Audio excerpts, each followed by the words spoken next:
Now I give the floor of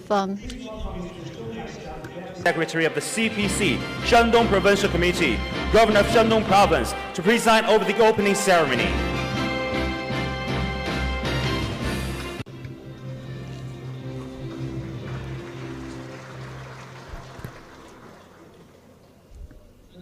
respected Vice Chairman Zhang Qingwei, respected Secretary Lin Wu, Vice Minister Li Fei, Chairman Ge Huijun, Vice Governor Chen Huaiyu, Deputy Director Hu Wenhui, General Engineer Chen Zhengchong, Your Excellency Chairman Li Yixian, Ambassadors, Diplomatic Corps, representatives of international organizations, multinational leaders, representatives from business communities, entrepreneurs, scholars, experts, ladies and gentlemen, dear friends, good morning.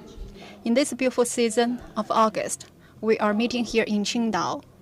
While we enjoy the blue sky and clear air, it's such a pleasure to meet friends, both old and new, to attend this 5th Multinational Leaders Qingdao Summit.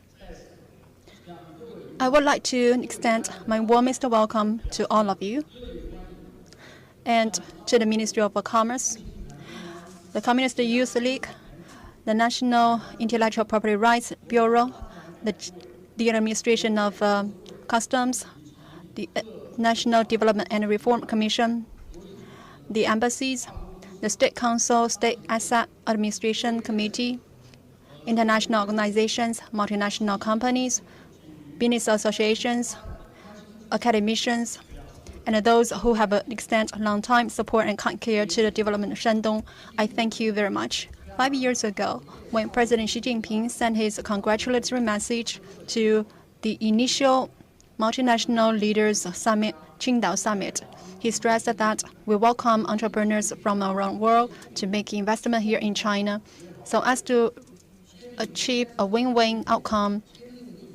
This is a commitment showing China's steadfast adherence to the opening up and reform.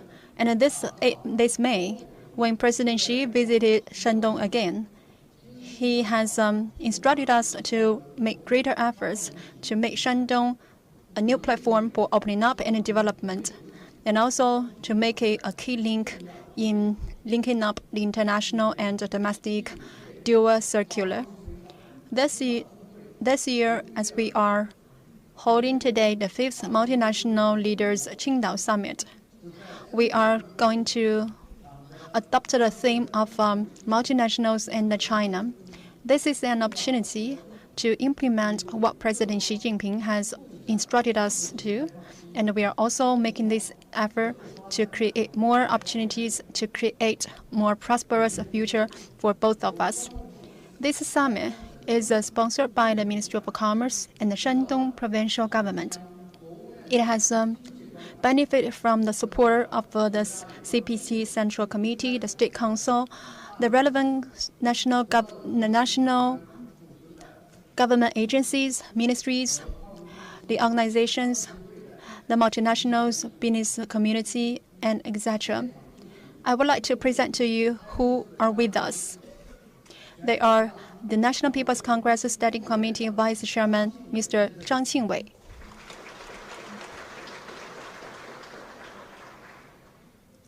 The CPC Shandong Provincial Party Secretary and the Director of its NPC, Mr. Lin Wu.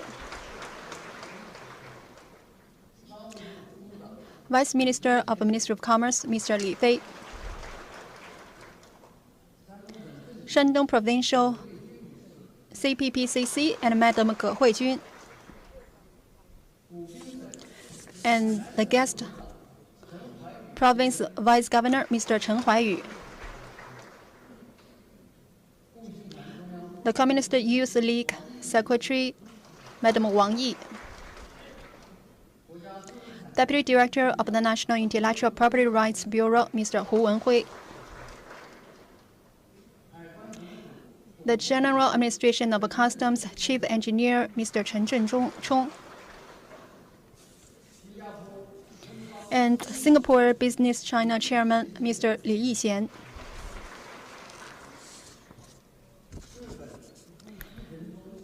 Japan, the President of Itochu Corporation, Mr. Keita Ishii. Chairman of CG Group, Mr. Zhong Xinshik.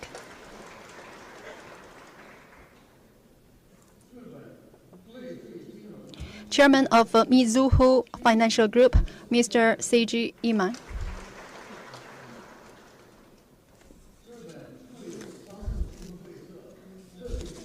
And also we have Mr. Zhongchun Fangqing of Special Advisor of Sumitomo Corporation, Executive Vice President of Saudi Arabian Oil Company, Mr. Yasio Mufuti.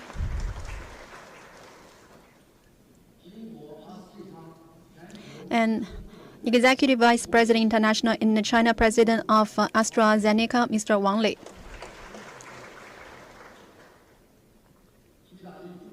Italy, Eni Group, Executive Vice President and Chairman of Eni China, Mr. Gianni Di Giovanni.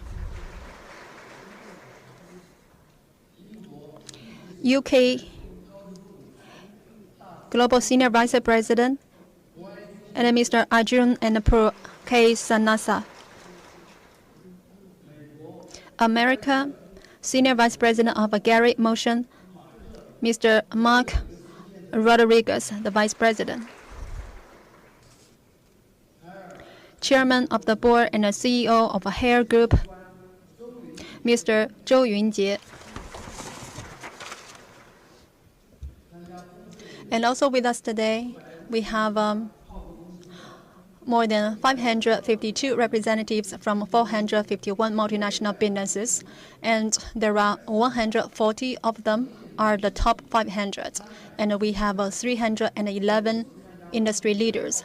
For the first time visitors, we have 99 multinationals. We also have the ambassadors from Singapore, Japan, South Korea, and etc. We also have representatives from international organizations, the business associations, the Chinese and the foreign academicians, experts, scholars, and representatives from the Ministry of Commerce, the Communist Youth League, the National Intellectual Property Rights Bureau, the General Administration of Customs, the NPRC, the State Council, State Asset Administration, and also my colleagues from both within Shandong Province, and we also have friends from the press and the media. Minister Wang Wentao of Ministry of Commerce and the Deputy Director General of WTO, Mr. Zhang Xiangchen, are going to address us in video speeches. With a wrap of a warm applause, let me welcome all the distinguished guests and dear friends. Welcome.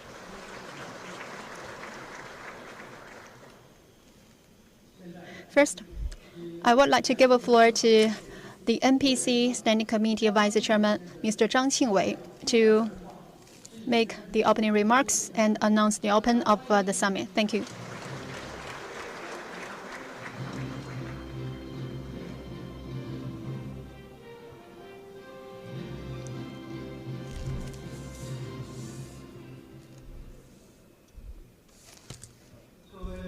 Your Excellencies, ladies and gentlemen, dear friends, good morning.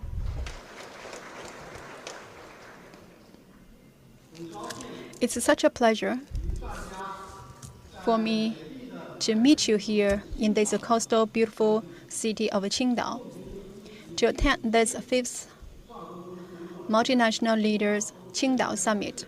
This is the opening ceremony, and we are going to have the Multinational Development Forum. On behalf of the Chinese government and in my own name, I would like to extend my warmest congratulations on the convening of this summit. And to all our friends traveling from afar, big welcome.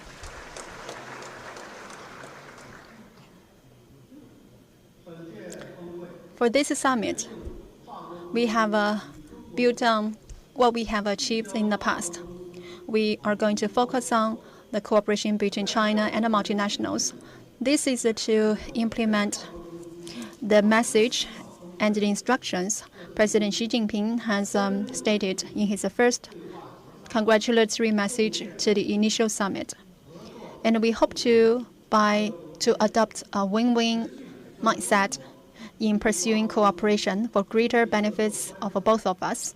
We also hope that we can create more opportunities to pursue cooperation and also to contribute to building a more open and a stronger global economy. Multinationals is a key driver of the world economic growth, and it's also the building of an open world economy is also indispensable. By holding this summit, we are seeing that this is a custom-made summit at the national level. Since its inception in 2019, its meticulous arrangement has made it well known as a high-level platform, and more than 400 top 500 companies to attend it.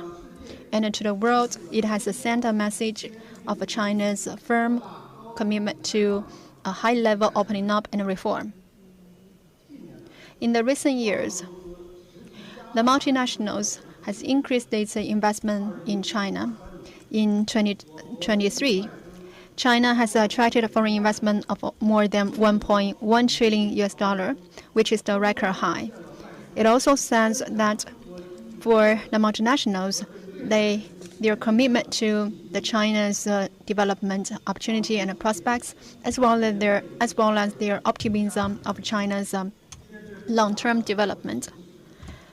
With the international situation changing fastly, China has been trying to forge ahead despite all the pressures, and China has been making breakthroughs in creating more opportunities. In 2023, China's internal GDP has surpassed more than 10 trillion US dollar, and we represent 18% of the global GDP. In the first half of this year, China's economy has continued its recovery, and its GDP has grown year by year and year on year by 15%, which lays a solid foundation for us to attain the yearly goal. So all these evidence shows that China enjoys the fundamentals to achieve a long-term economic growth, and we have the resilience, we have the potential and determination to pursue greater development. We are seeing the brighter prospects. Ladies and gentlemen, dear friends, President Xi has expressed his wish and hope that, as well as China's determination that China will always open wider its door to openness and reform. And China's business environment will always be more optimal and better, and opportunities for multinationals will grow more. And earlier this year, we have held an NPC National Committee, and we have also made an arrangement for the national development strategy and also optimize its economic development mechanism. It has once again stressed the importance of building an open economy. And this summit, it marks the first ever national level business platform targeting the multinationals. At this new moment, we hope that we will join hands with the multinationals to make greater contributions to win greater mutual trust and also to achieve better prosperity and success for all of us. I would like to say first, we hope to grasp the opportunity in building a greater market. China is the second biggest consumer country and the first e-commerce market. And we have a super big market that shows a great potential for further development. We are optimizing our production factors and industrial factors chains. And we are also fostering the industries in a wide range of sectors. At the same time, we support both the Chinese and the foreign businesses to pursue greater opportunity and by creating an international business environment. We also hope that the multinationals will take an active part in China's economic development, and also by diversifying your business scenarios here in China to distinguish yourself from your competitors in the Chinese market and also make you more competitive. Second, and we would like to see you to share and also to grasp the opportunities brought by the new models of business. For example, the quantum development, the AI, the aviation, and have all become the industries that could be up for your development. We also see that the big data, semiconducting, are also the sectors we are fostering. China will continue to concentrate on building and fostering its quality industries, and we will continue to transform its traditional industries to build a stronger emergent economy and to also afford greater efforts to develop its new industries. We hope that the multinationals will grasp the opportunities to make greater footprint in the Chinese market, and also to grasp the opportunities inborn here, and also make your contribution to the world economic recovery. And third, I would like to draw the attention of the multinationals to the opportunities in China's economic transformation. Not long ago, China has issued a national strategy plan to ensure its green transition in the economy. And for example, we have set goals to phase out its petrol fuel consumption, and we are going to increase our green energy consumption.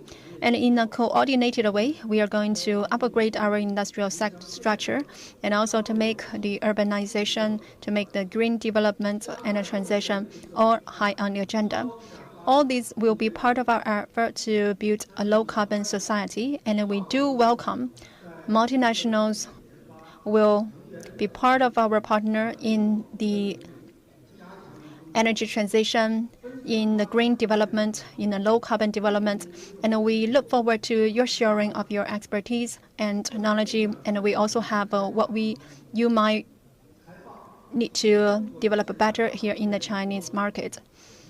And fourth, opening up is the defining characteristic of China's development, and we also hope that better cooperation will be forged between China and multinationals. China will continue to optimize its institutional mechanism and also to optimize its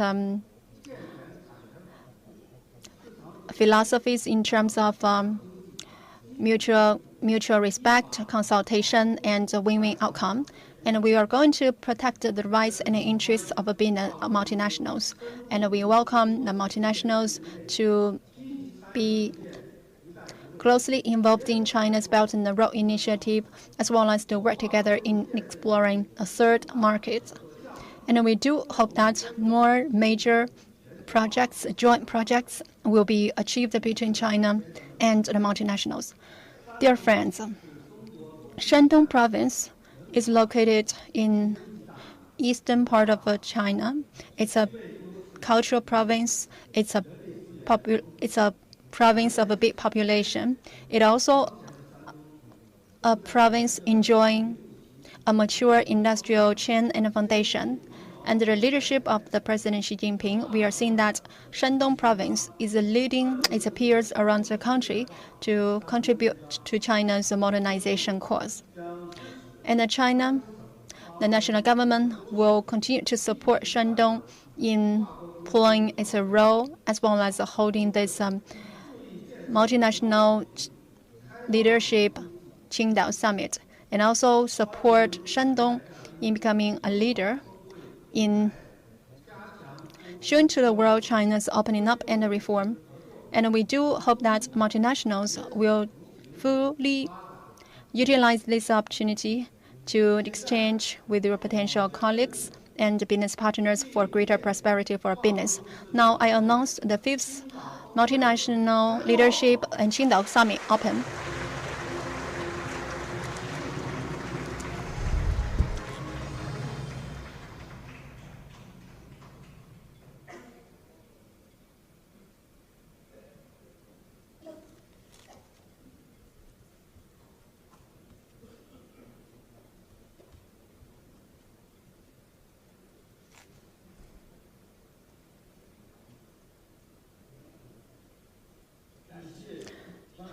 I thank the Vice Chairman Zhang Qingwei.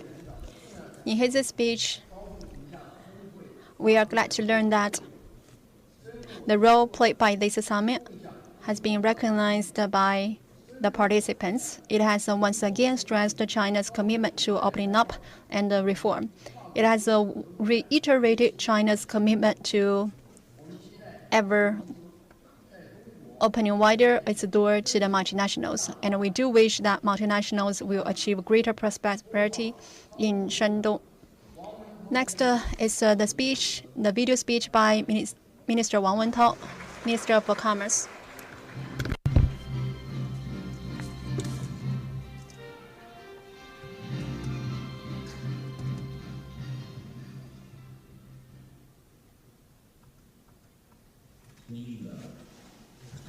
Vice Chairman Zhang Qingwu, Secretary Lin Wu, Governor Zhou Naixiang, distinguished guests, ladies and gentlemen, dear friends, good morning. It's a great pleasure to join you via video link for the opening ceremony of the 2024 Qingdao Multinationals Summit. On behalf of the Ministry of Commerce of China, I wish to extend a warm welcome and heartfelt greetings to all the guests. Multinationals have participated in, witnessed, and benefited from reform and opening up in the past 4 decades. As they grew stronger themselves, they have also made important contributions to China's economic and social development. Last month, the third plenum of the 20th CPC Central Committee was successfully held and made strategic plans for deepening reform comprehensively and advance Chinese modernization. Chinese modernization is advanced through reform and opening up, and will surely embrace broader horizons through further reform and opening up. It will provide new momentum and new opportunities for multinationals in China, mainly in 3 aspects. First, China will only open its door wider. President Xi Jinping said that opening up is a defining feature of Chinese modernization. We will stay committed to the basic state policy of opening up and advance reform and development through opening up. We will steadily expand institutional opening up, promote alignment with high-standard international economic and trade rules, and harmonize rules, regulations, management, and standards, and seize the initiative to expand opening up unilaterally. We will develop new models and forms of trade and expand digital trade and green trade as new growth drivers. We will implement the inactive list for cross-border service trade, promote comprehensive trials and demonstrations for expanding opening up of the service sector. We will implement the 8 major steps to support high-quality Belt and Road cooperation and international cooperation in industrial chains and supply chains. We will implement the strategy to upgrading pilot free trade zones and encourage these zones to engage in pioneering and integrated explorations. We will promote innovation along the entire industrial chains, accelerate the development of Hainan Free Trade Port, and build various forms of pacesetters for opening up. We encourage multinationals to seize the dividends in this process and achieve win-win cooperation. Second, China's enormous market potential will continue to be unleashed. China has a population of 1.4 billion. With per capita disposable income of nearly 40,000 yuan, it has the world's largest and most promising middle-income group. China has become the world's second-largest consumer market. We will bolster consumption and intensify efforts to expand domestic demand. We will advance consumer goods trading scheme and support the participation of Chinese and multinationals as equals. We will implement the latest measures to promote service consumption, unlock potential in housekeeping and elderly care services, energize cultural, sports, and tourism consumption, and foster green and health-related consumption. We will improve the distribution system, build a modern distribution network, lower logistics costs, and push for the formation of a unified domestic market. In this process, we encourage multinationals to share China's market opportunities and expand cooperation with China. Third, China will continue to build a market-based, law-based, and world-class business environment. Business environment is the foundation for business to grow and prosper, and a crucial element in opening up further. We will further ease market access for foreign investment. Now we are about to lift all the restrictions on manufacturing sector. In the next step, we'll continue to shorten the negative list for foreign investment administration and advance opening up of the telecommunications, education, healthcare sectors. We will intensify service provision. Through mechanisms such as the FIE Roundtable, we will maintain regular communication with FIEs to hear from them and help them solve problems. We will ensure national treatment for FIEs in access to production factors, licensing, standard setting, and government procurement. We hope multinationals will continue to invest and take root in China and win in China. Ladies and gentlemen, dear friends, Shandong is a large province on China's eastern coast and a pace-setter for opening up. With its geographical location and economic potential, it has attracted numerous multinationals. Ofcom will continue to support Shandong in using its strengths to deepen international trade and economic cooperation and take the lead in deepening reform comprehensively and pursuing high-standard opening up. The Qingdao Multinational Summit aims to facilitate communication between multinationals and China. It has become a high-level platform for multinationals to understand and invest in China. I hope you can capitalize on this platform to strengthen communication and mutual understanding, identify opportunities and expand cooperation, and deliver fruitful outcomes. In conclusion, I wish this summit a complete success. Thank you very much.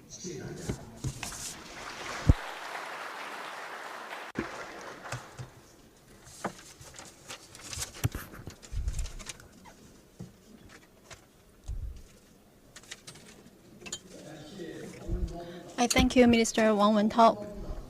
In his speech, he has reaffirmed the contribution of multinationals to China's reform and opening up. It has systematically reviewed the support we are going to extend to the multinationals. And this, I believe, should be a confidence booster for the multinationals operating in China. Next, I give floor to the CPC Provincial Party Secretary and the Director of its Provincial NPC, Mr. Lin Wu, to address us.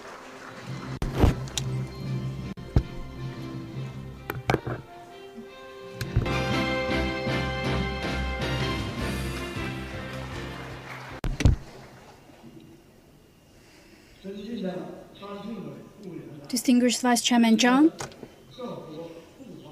esteemed diplomatic envoys and representatives of international organizations, heads of MNCs, and also heads of the Chambers of Commerce, dear leaders, dear guests, ladies and gentlemen, dear friends, good morning. In August, Qingdao is vibrant with beautiful coastal scenery. I feel so pleased to meet both the old and new friends in Qingdao, and also to attend this 5th Qingdao Multinationals Summit, so that we can jointly discuss about cooperation and development. On behalf of the Shandong provincial government and the provincial committee, and also over 100 million Shandong citizens, I would like to extend warmest welcome to all of you. I would also like to thank MOFCOM and other Chinese government authorities, and also the friends who have extended your long-term support to Shandong.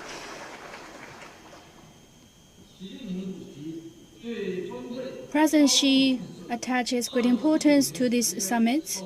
Back in 2019, we hosted the first session and received a congratulatory letter from President Xi. In that letter, clear instructions and directions were offered for this summit. And also for this session, Chairman Zhao also attended this meeting personally. And we also listened carefully to the important instructions from the central government. So Shandong is a populous province, an economic powerhouse, and also a very important place for China's reform and opening up. In May, President Xi visited Shandong, and he also entrusted Shandong to become a pioneer leader in shouldering economic development responsibilities in the eastern coastal region. So we are performing these tasks and instructions earnestly, and we have made solid steps towards that goal. In the first half of this year, our GDP has reached 4.7 trillion, up 5.8%. So we are among the front runners. And for the industrial added value and fixed investment and social retail commodities value are leading in the nation. So our economy is quite robust and stable. Dear guests, dear friends, ever since the first session was hosted in 2019, we've been earnestly implementing the important instructions of the President Xi, and we are working with the multinationals to deepen this in-depth alignment and deepen cooperation and innovation in all areas. In China's reform and opening up, we are briefly embracing the opportunities, and we have also witnessed the fruits. Over the 5 years, we have seen the newly established foreign invested companies numbering 13,000. So we have also seen the FDI for the import and export with a growth rate of 11.1% and 7.2% respectively. And this QMS is catching the eyes from the globe, and it has become a shining business card for Shandong. It has become an important bondage for connecting Shandong and also the MNCs through an open economic development. Dear friends, the third plenary session of the 20th Party Congress of CPC has provided the blueprint for our openness and development. Shandong is seriously studying the spirit of that session, that conference, and we are also implementing the important instructions by President Xi. So we are playing this role model in economic development openness in China, and will continue to play this pioneer role. In this regard, we will accelerate the low-carbon, green, high-quality pioneer zone and build the Northern China economic growth pole, and also high-level openness highland in China. We are coordinating in-depth reform and high-level openness together. We are also writing the brilliant chapter of Shandong economic development. In this new era, Shandong is vibrant with our economic drivers, showing the vibrancy of high-quality development. Embarking on this new journey together with MNCs, we stand ready to seize the opportunities of modernization and stand to work together to elevate our cooperation to a new height. Let us work together to share these great major strategic opportunities. And under the leadership of President Xi, a lot of industrial opportunities are presented. For example, the Yellow River eco restoration and Shandong Peninsula urban clusters effect low carbon green development, high quality pallet area development with a total investment of 70,000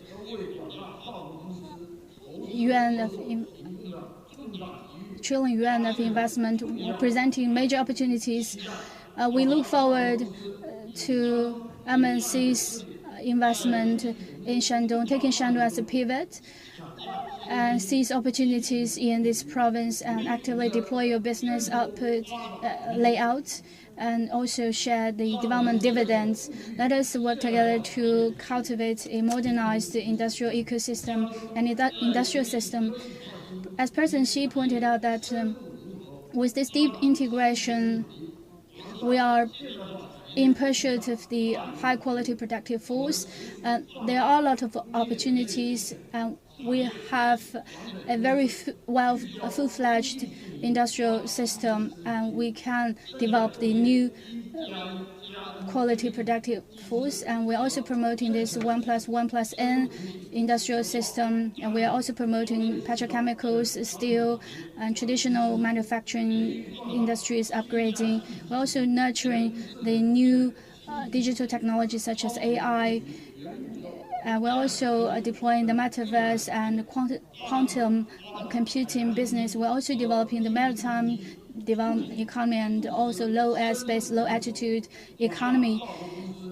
We are working with MNCs, and also we are joining their strengths on their technology strengths. So we look forward to see great technological cooperation so that we can promote the industrial development with technological innovation, and also to advance the iteration of the industry and technologies. Let us also jointly embrace the broad consumer market. President Xi pointed out that we need also to stimulate the domestic demand, and we also know that in this province we have over 100 million people, and the social consumable retail output reached 3.6 trillion yuan. So revolving around national policy, we are also promoting the upgrading of the consumables. A lot of policies were rolled out to promote domestic demand, and also we have issued long-term or super long-term state bond, and hospitable Shandong and high-quality Shandong has been a shining business card and slogan for the province. And we're working our best efforts to promote high-quality goods and also to share with the multinationals about this broad market. Let us join together to promote the green low-carbon transition. President Xi said that the green development and low carbonization is the key for high quality development. Shandong is accelerating the green transformation in all around way. For example, carbon emissions reduction and poverty reduction. And we're also trying to deploy the new energy or renewable energy ecosystem. For example, hydropower, wind power, and geothermal power, and new type of storage of energy. So in these areas, opportunities are abundant. So we welcome all of you to participate in the low-carbon area and the green transition development in Shandong in order to build a more competitive and low-carbon industrial cluster. Let us join hands in building the open cooperative ecosystem. This third plenary session also highlighted the deployment of high-quality openness. For example, high-quality openness is important for reform. And Shandong stands at the next of BRI and also Northeast Asia. There are 354 maritime routes and also more than 600 aerial routes. We're also building high-level platforms such as SAO platforms. We're also building our maritime port clusters and the Yellow River passage and international logistics passage to connect both the domestic and the international resources. We look forward to working with the MNCs to promote the bilateral trade with higher quality and high efficiency for high-quality openness. Dear friends, open our door to welcome our important guests. We look forward to join hands with you. We welcome MNCs to come to China and invest in Shandong so that we can embrace a bright future. Together, we'll continue to build a market-oriented system with the rule of law and internationally competitive first-class business environment. so that the MNCs can enjoy all-around service, so that you can really feel at home here in Shandong. Lastly, I wish this event a tremendous success. I wish all of you great health, prosperous career, and great success in all aspects. Thank you.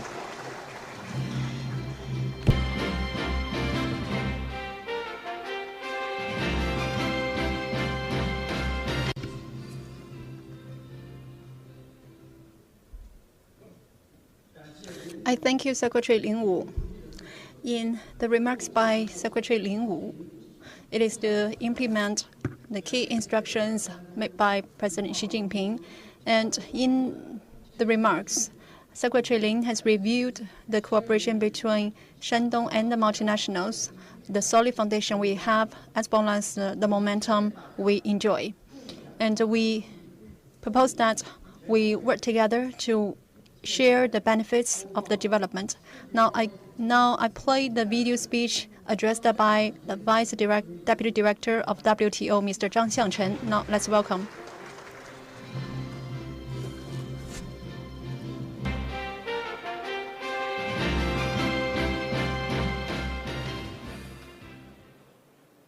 Excellencies, ladies and gentlemen, it's a great honor to address you today.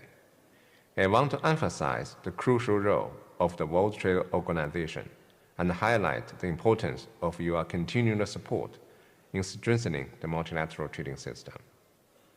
Multinationals have been a driving force behind globalization, and the WTO plays a key role in supporting this process. By providing a transparent, fair, and stable global legal framework, the WTO ensures that international trade operates smoothly. This system offers significant benefits, such as reduced tariff, fewer trade barriers, and effective dispute resolution mechanism. These features contribute to a more efficient and secure global marketplace, which in turn minimize risks and uncertainties for your business. It's important to remember that the multinational trading system is not a natural state, but a historical achievement of the international community. It was established in the wake of World War II to counteract decades of deglobalization and create a more integrated global economy. Historically, multinationals have played a crucial role within the WTO framework. While the WTO is an international governmental organization, the private sector, including both multinationals and small and medium-sized enterprises, is a vital stakeholder. You stand behind the policymakers and the negotiators, influencing global trade rules and policies. Regular dialogues between the WTO and industry representatives, as well as between entrepreneurs and the governments, ensure that your perspectives are considered. Your involvement is instrumental in shaping the future of global trade. We value your constructive role and the valuable advice you provide. Over the past decade, rising geopolitical tensions and a series of crises have shifted the narrative around trade and economic interdependence. Trade skeptic views have become more prevalent, leading to a more challenging global trade environment. This is evident in the increased use of restrictive trade policies and a less predictable policy landscape. These changes in trade policies are beginning to affect global trade flows.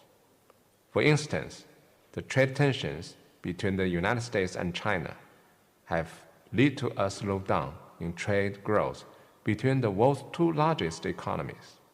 Additionally, the conflict in Ukraine has resulted in trade realignments along geopolitical lines. These developments have led to some misconceptions about the WTO. Some believe that WTO is failing to manage these tensions effectively, while others question the relevance of its rules. However, those concerns are not entirely accurate. Despite those disruptions, the WTO finds that a overwhelming majority of global trade is still conducted under the most favored nation treatment, the MFN principle, and the general rules of the WTO. This demonstrates that the WTO continues to play a fundamental role in maintaining order in international trade. At the same time, it's essential to acknowledge that the WTO faces challenges and gaps that need to be addressed. One significant issue is how WTO rules should respond to climate change. While the WTO rules acknowledge the need for environmental protection and the preservation of natural resources, they prioritize non-discrimination in practice. This approach doesn't align with the shifting policy priorities of the international community. Without internationally coordinated rules on national climate mitigation efforts, trade barriers and tensions may increase. We have already seen growing concerns within the WTO regarding national policies related to climate change. Another area of concern is how WTO rules should address cross-border e-commerce. The WTO has managed to extend a moratorium on digital transaction, but it has not yet reached a consensus on key issues such as data storage, data flow, consumer protection, and e-authentication. The absence of clear rules in those areas hampers the further development of digital trade. Multinationals are at the forefront of addressing climate change and advancing digital trade. Your investment in new technologies and your understanding of future industry directions are crucial. You also grasp the implications of trade policies on your operation. Your continuous support is essential. You have the power to drive initiatives that enhance market access, advocate for sustainable practice, and ensure that the benefits of trade are widely shared. Your role in defending the multilateral trading system is vital for maintaining low trade barriers, ensuring non-discriminatory practice, and providing predictability in international trade. We are advancing the concept of reglobalization, which views the adjustment of global supply chains in a constructive light and help less developed countries become more integrated into global value chains. We are advocating for internationally coordinated efforts on aid for trade, and we aim to engage private investment in those efforts in the coming years. Additionally, we are implementing the Digital Trade for Africa project in collaboration with the World Bank, aimed at improving Africans' digital infrastructure and capacity for cross-border e-commerce. Success in this project relies on the participation of private sector, particularly multinationals involved in digital trade. In conclusion, let me reiterate my key messages. The multinational trading system, embodied in the WTO rules, is crucial for global trade stability. However, this system was not a given. It was established to counteract the force of deglobalization within the support of multinationals. Investing in multilateral trading system is an investment in future business opportunities. Your support is vital as we navigate those complex times and move towards reglobalization. Together, we can ensure a stable, inclusive, and prosperous global trading environment. Thank you for your continued support and partnership to a strong and fair WTO. Thank you.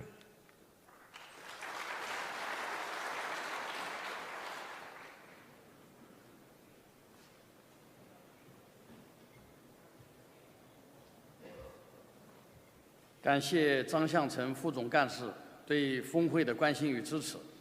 我们愿与广大跨国公司一道，为完善多边贸易体制贡献。I thank the Deputy Director General Mr. Zhang Xiangcheng's kind care to the summit. Next, I give floor to the CPC Party Secretary Mr. Zeng Zanrong of Qingdao City to address us.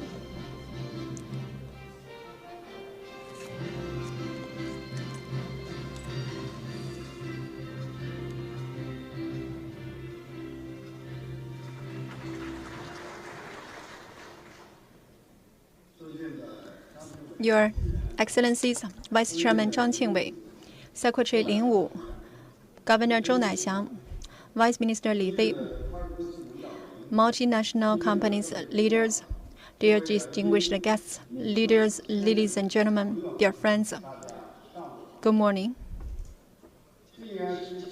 This year marks a special year as the 40th anniversary of Qingdao being granted a port free trade zone, and this also marks the 5th anniversary of President Xi Jinping sent his congratulatory message to the initial edition of the Multinational Leaders Qingdao Summit.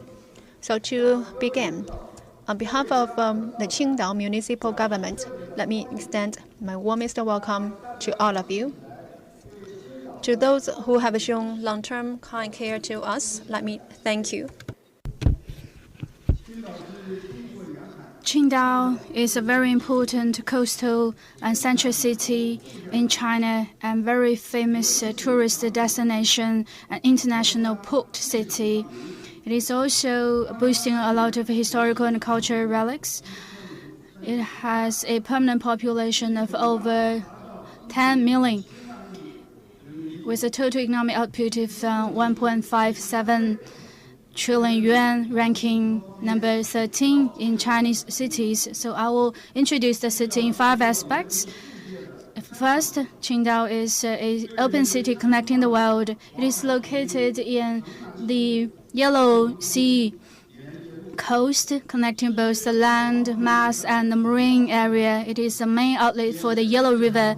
It is also facing towards Northeast Asia, connecting South Korea, Japan, and the Pacific region. It has SAO demonstration zone, free trade pilot zone, Qingdao area, and also national openness platform. It has the port, railway, maritime, and aerial routes. The Qingdao port connects over 180 countries and regions, and 700 ports around the world. It is also connecting to 120 cities through the maritime routes, providing very convenient logistics and facilities. Qingdao is also a city of very strong industrial foundation. It boasts a full-fledged industrial system. In recent years, the smart home appliances and also the rail system has been upgraded. The integrated circuit, virtual reality, AI, and other emerging industries are making great progress, and also gene, cell, and aerospace industries are booming here in Qingdao. Modern logistics, modern financing are also blossoming. The important agricultural produce supply is leading among other comparable cities. The primary, secondary, and tertiary industries are developing quite competitively and accelerating the pace. There is a broad space for cooperation with the MNC here in Qingdao. Qingdao is a vibrant and innovative city. It has the only national laboratory, which is Loshan Laboratory for Maritime Study. It has also built the high-speed railway R&D center and national high-end home appliance R&D center, national virtual reality R&D center. These 3 state-level R&D centers. It has also got 29 universities and 84 provincial labs, and also over 7,000 high-tech businesses, attracting over 38 academicians and more than 600 state-level high-caliber talents. So here we can see Qingdao boasts a very good atmosphere for collaboration with MNCs, and Qingdao is also a coastal city with vast potential. We have over 12,000 square meters of coastal area, and we also have high-end maritime R&D platform related with the maritime business. And the maritime economic output of Qingdao ranked number 3 in China. It is also accelerating the maritime R&D and innovation. It is innovating the fishery industry. It is also upgrading the maritime manufacturing and also maritime biomedicine, deploying deep sea development. It is also deploying the future industries of maritime. Joining hands with MNCs, it can also further develop in the maritime sector. Qingdao is also a livable city with high-quality environment for the residents and people coming here for work and stay. So the moderate temperature and beautiful coastal scenery can provide very comfortable conditions. It has also very rich culture environment, and the infrastructure and health facilities are also adequately built for the citizens. The green and low carbon transition has been gaining pace, and environment has been improving. And there is a strong atmosphere for cultivating business here. It can provide the premium conditions for MNCs, for investment, and for people to stay. At the third plenary session of the 20th Party Congress, the important note is on continuous reform and openness. So we are deeply implementing this spirit of this session. And also we anchor in the role model of Shandong in developing our economy with the new development concept. We adhere to the scientific innovation in building the modern industrial system and in advancing the new quality productive force. In the first half of this year, the municipal economic output is about 79 million RMB, up 8%. This sound momentum cannot be separated from the concerted efforts of MNCs. As of today, about 179 top 500 Fortune companies have invested here in Shandong in over 700 projects, and the foreign companies' turnover reached like 76 million yuan. And also with MNCs, Qingdao has signed a lot of agreements.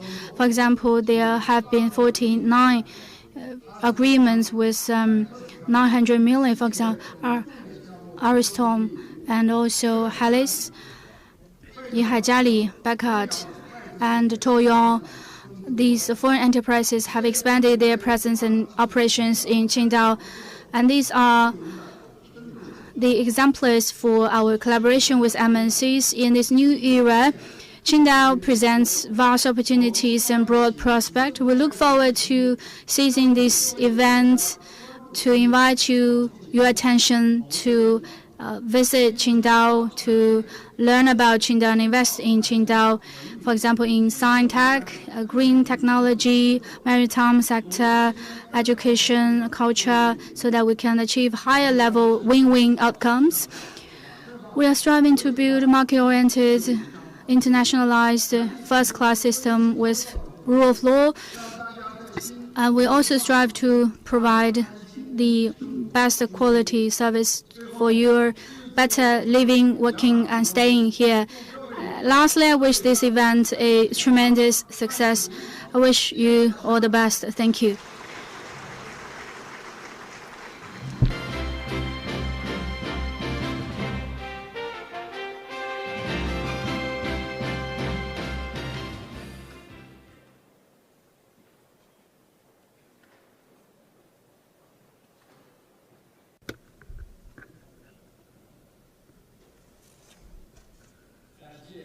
Thank you, Secretary Zeng Zanrong.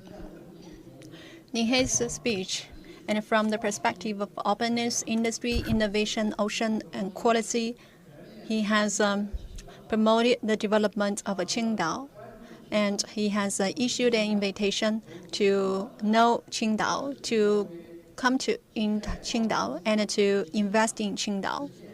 And we look forward that the multinationals and Qingdao will achieve a win-win outcome in this prospective cooperation. Dear distinguished guests, ladies and gentlemen, this morning we have a very productive opening ceremony. And the opening remarks by Vice Chairman Zhang Qingwei has given us a big picture of how we should approach a closer cooperation with the multinationals. And the speeches by all the distinguished guests are excellent, full of inspirations, and they are the words of insights. It has shown the widespread consensus we have for joint hands to work for win-win outcome.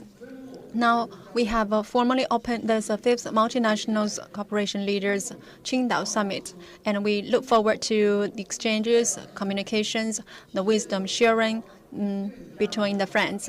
And let's join hands to create an even brighter future for both of us. Let me wish this summit a full success and wish you all our distinguished guests the very best. Now, I conclude this opening ceremony. Thank you all.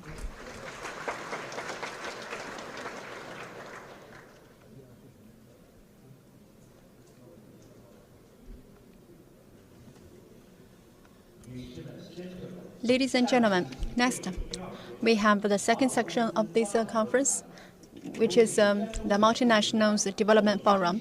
The moderator will be the Deputy Governor of Qingdao Province, Mr. Song Junji.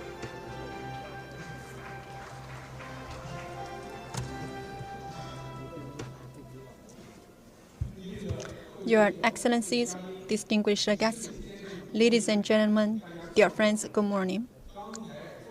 Just now, we have just concluded our successful opening ceremony. Now, we are moving to the second section of this morning's conference, which is the Multinationals Development Forum. First of all, we are going to issue a report that's on the cooperation between multinationals and China. And we hope that this will better inform the multinationals to pursue their development in China. And also we hope that this will help both China and Shandong in particular work better with the multinationals. I first give floor to Mr. Yu Zirong, Deputy Director of the Ministry of Commerce, International Economic and Trade Cooperation Institute Deputy Director, to issue a report on multinationals in China that's sharing this China modernization and its opportunities. Let's welcome him.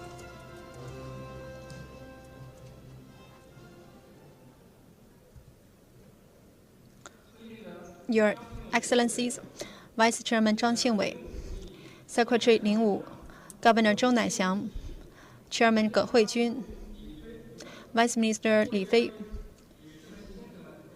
ladies and gentlemen, dear friends, good morning. Entrusted by the Shandong Provincial Government and implemented by the Ministry of Commerce, International Economic and Trade Cooperation Institute, and we are going to issue a report. My institute is a subsidiary of the Ministry of Commerce, and we have been following closely the summit in the past 4 years, and we have also issued the reports on multinationals in China. This year, the fifth Multinationals Leaders Qingdao Summit is being held here today, and it's themed on sharing the opportunities created by the China modernization. The report this year will focus on the complicated geopolitics situation in the world, as well as the slowed recovery than expected in the world economy. And the report shows that by 2023, China is still enjoying the highest amount of foreign investment in the past decade, and China has been optimizing its industrial structures. Last year, and we see 14.2% year-on-year growth in the number of foreign companies established in China. And the report shows that the multinationals has also achieved great developments in its investment in China, and also its contribution to China's modernization. And the report has also shed light on how the multinationals can grasp on the opportunities and development potentials delivered by the China's development. This year's report will elaborate on two key points. One, multinationals, its development in China is part of China's modernization course. And second, multinationals is a key contributor to China's modernization. And we see that, and the tax contribution has contributed to 17% of China's tax revenue in the past decade. And in terms of the trade, import-export volume of the multinationals has been contributed to 30% of China's total import and export volume. In terms of the employment, in 2022, the foreign investment companies has employed more than 22 million employees and has been a big employer in some particular industries. And we see that multinationals has applied for 114,000 patents in China's mainland. On the other hand, multinationals is also a beneficiary of China's modernization. By investing in China, it has seen a greater growth in its development and also a better value for its development. The multinationals in China has seen a year-on-year growth rate in its revenue by 4.4%. And also multinationals have also found the attraction of emerging industries in the Chinese market. And we see that China's modernization as well as workforce literacy and the quality has also made the investment in China and very attractive. On the other hand, the rural and urban coordinated developments have also created conditions for multinationals to pursue greater growth. On the one hand, we have the material development. On the other hand, we have the value. We see that people are getting more attracted by a sustainable development, and more efforts have been made by China in this regard. Pursue a peaceful development path represent China's commitment to advocating inclusive, equal, and fair development. And this, I believe, will provide greater certainty in making the decisions behind investment in China. And we are also seeing that multinationals is reaffirming its commitment to China's development. And we are also seeing that multinationals is fully grasping on the new consumption polars. For example, the rural consumption and the consumption in new novel business models have inspired the multinationals.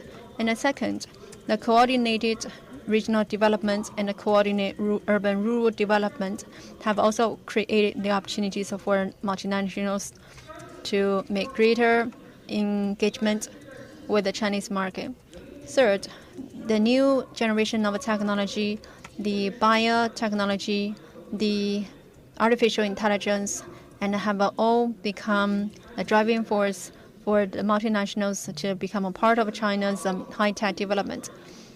And fourth, the green transition or the local ESG action in China has also become much favored by the multinationals. And this also injected a new driving force for the multinationals' development in China. And fifth, we see that China has been fully equipped in both the upstream and the downstreams of the industrial chains. And by involving in China, and the multinationals are seeing greater return. And sixth, China has been inking the multinational and bilateral trade agreements with a greater number of countries and regions. And by investing here in China, and the multinationals is seeing that they are facing a greater international market. In this report, and we are going to give you a full picture of how the multinationals is achieving a success in the Chinese market. And this will also inform the multinationals on how you might want to plan your future business in China. So that's my statement. Thank you.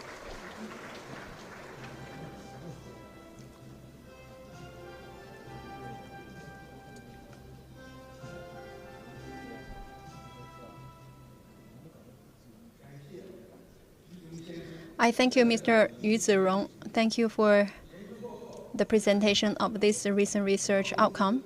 And in this report, the report, it has reviewed the contribution of multinationals to China's development, and also has laid bare the opportunities in China's modernization cause. We look forward that the multinationals will grasp on the opportunities presented by China's modernization drive. Next, I will invite 10 leaders from the multinationals to address us. First, I give floor to the first speaker, and President Itochu Corporation, Mr. Kaita Ishii.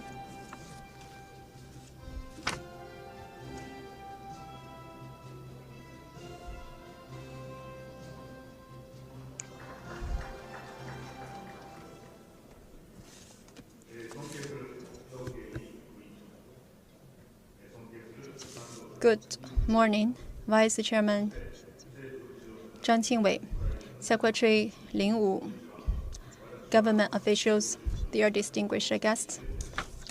I'm the president of Itochu Corporation, Kaita Ishii. I thank this opportunity to speak. Affected by the pandemic, this visit to Qingdao was 5 years later than I had been hoping to visit.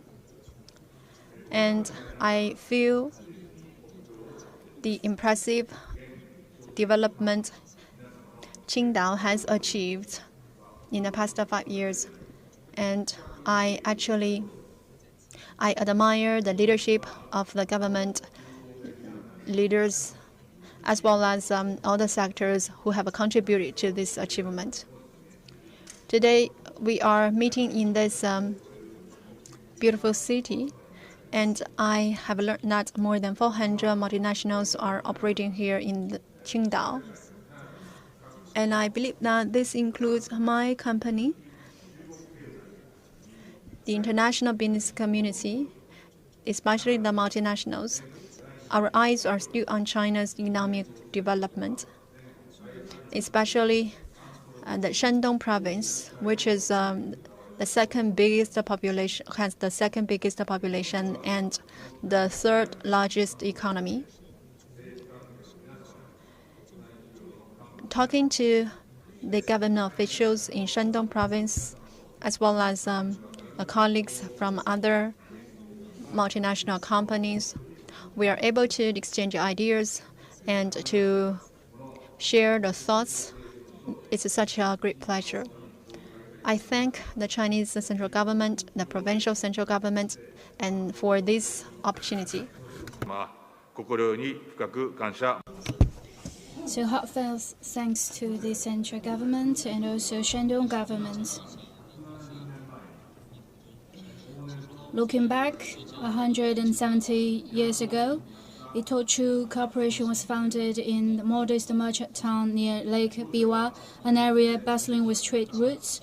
Initially engaged in selling local hemp products, we've since grown into a comprehensive trading company with business interests spanning fibers, machinery, metals, energy, chemicals, food, lifestyle, materials, real estate, finance, and ICT.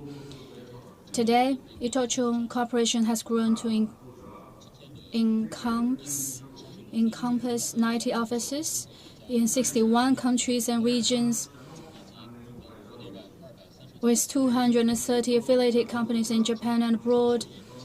Our joint profits and market cap place us among the top 10 companies in Japan.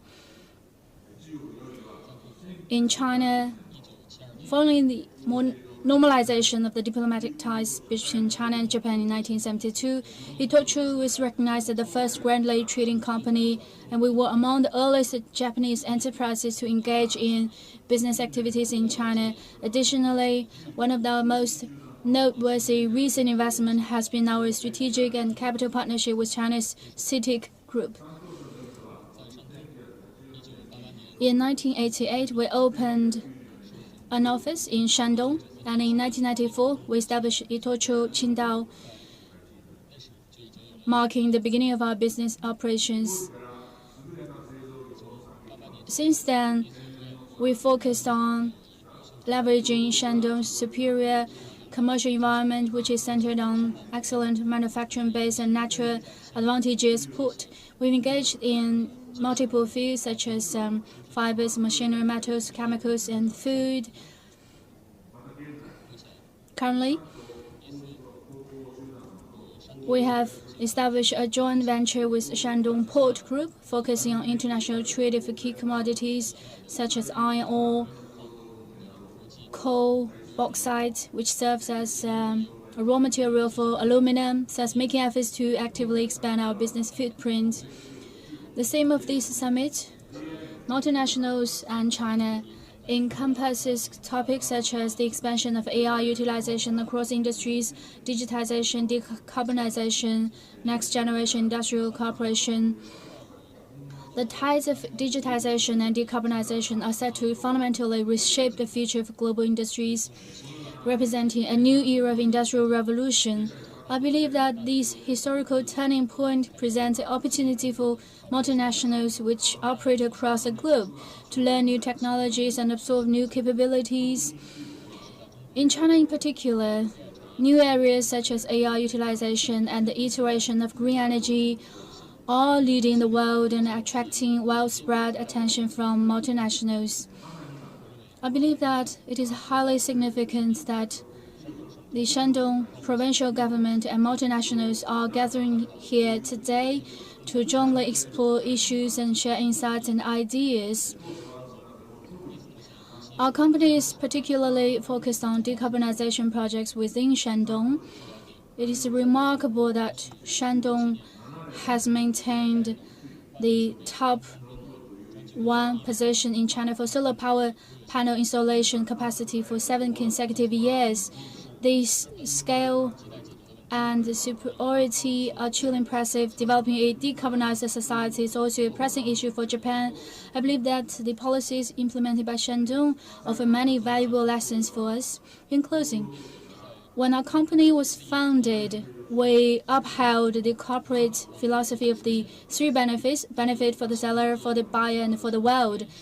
We upheld this philosophy to build the broadest distribution system and mutual trust relations, achieving steady corporate growth while contributing to society. Moving forward, Itochu will continue to uphold the philosophy of the 3 benefits, making contributions to the economy of China and Japan and to the global economy as a whole.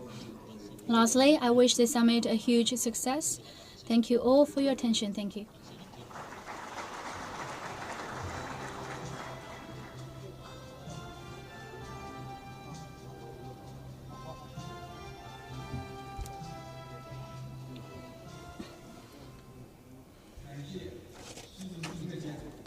Thank you, Mr. Keita Ishii. He has summarized the development history of Itochu, shared digital technology and green technologies prospect. Strengthening cooperation with Itochu will be our choice to share the digital and green opportunities. Now we would like to invite Chairman of CG Group, Mr. Song Kyung-shik.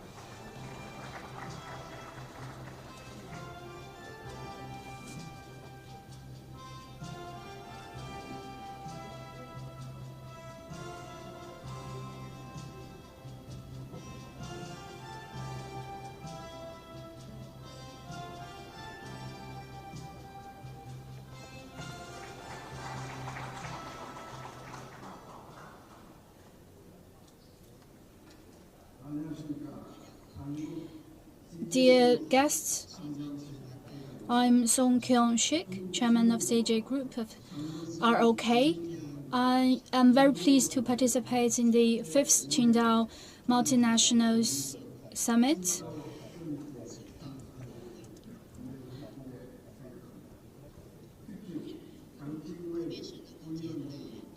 In particular, I have this honor to meet with Zhang Jingwei, Vice Chairman Zhang, and also Party Secretary Lin Wu and other important guests. It's a very good honor for me to meet all of you. As a representative of Korean enterprises, I wish this event a huge success. CG Group began its journey in 1953 with a focus on the food industry and is dedicated to becoming a global lifestyle and culture company that creates health, happiness, and convenience. Today, we operate in 4 major business areas: food, food services, life sciences, logistics, and new distribution, entertainment, and media. Our business spans over 30 countries globally, generating $37 billion in sales. The Chinese market is one of the most important markets in CJ Group's global operations. Since establishing our first food factory in Qingdao, Shandong in 1994, we have invested a total of 20 billion RMB in China. We have expanded our operations in China to 24 provinces and 60 cities across the country, running 85 corporate entities and 13 factories with over 10,000 employees in China. Shandong is the core focus area for CG's operations in China, where we have invested here with a total of 9 billion RMB so far. We actively engaged in the food, biotechnology, logistics, and cinema businesses. CG Group hopes to continue expanding its food, biotechnology, and culture business in Shandong, which boasts a prime location and favorable business environment.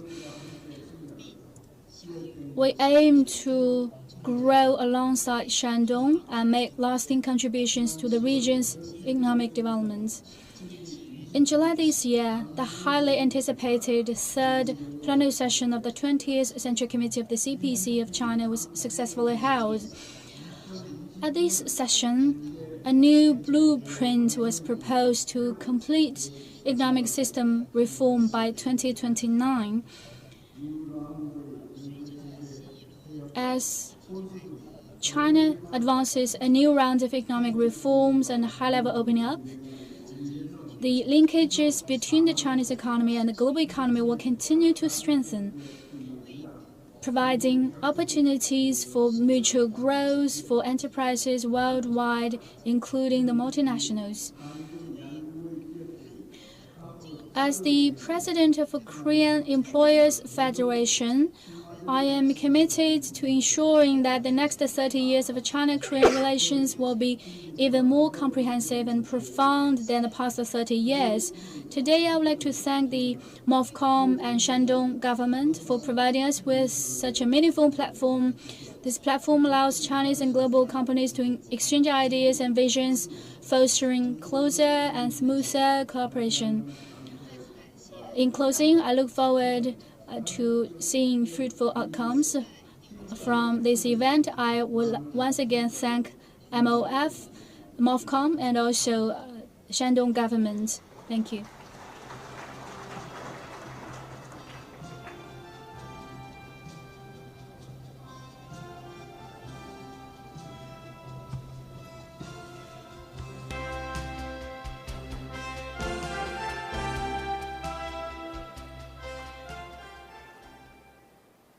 感谢孙吉之先生、会长先生详细介绍了希捷集团与山东合作发展的经历，提出了深化合作的美好愿景，期待希捷集团继续深耕山东，取得更多的发展成果。下面，请沙特国家石油公司执行副总裁雅希尔·穆夫提先生发言，大家欢迎。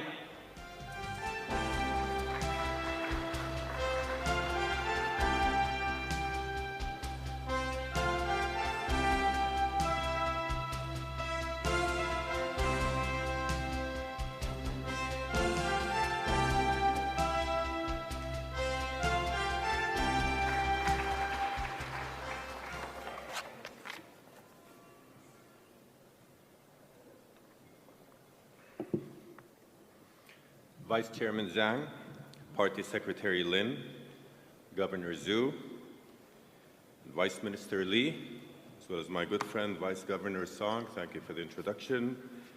Your Excellencies, distinguished guests, fellow executives, colleagues and friends, Zhao Shanghao, and good morning. I would like to thank the Ministry of Commerce and the Shandong Provincial Government for hosting us today and extending such warm hospitality. It is a pleasure to be here in China, and before I begin, I want to congratulate your impressive athletes on their performances at this summer's Olympic Games.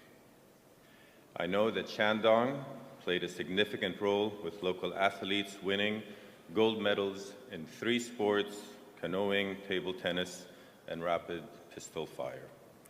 The success of the Chinese team was a fitting tribute in the year of the glorious 75th anniversary of the People's Republic of China.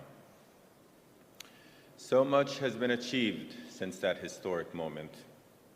The world has watched in wonder and awe as unparalleled economic transformation has swept the nation with profound effects around the world. China's historic role as a leading voice in regional and global affairs has truly been restored. And when China puts its mind to something, no one doubts that China will deliver.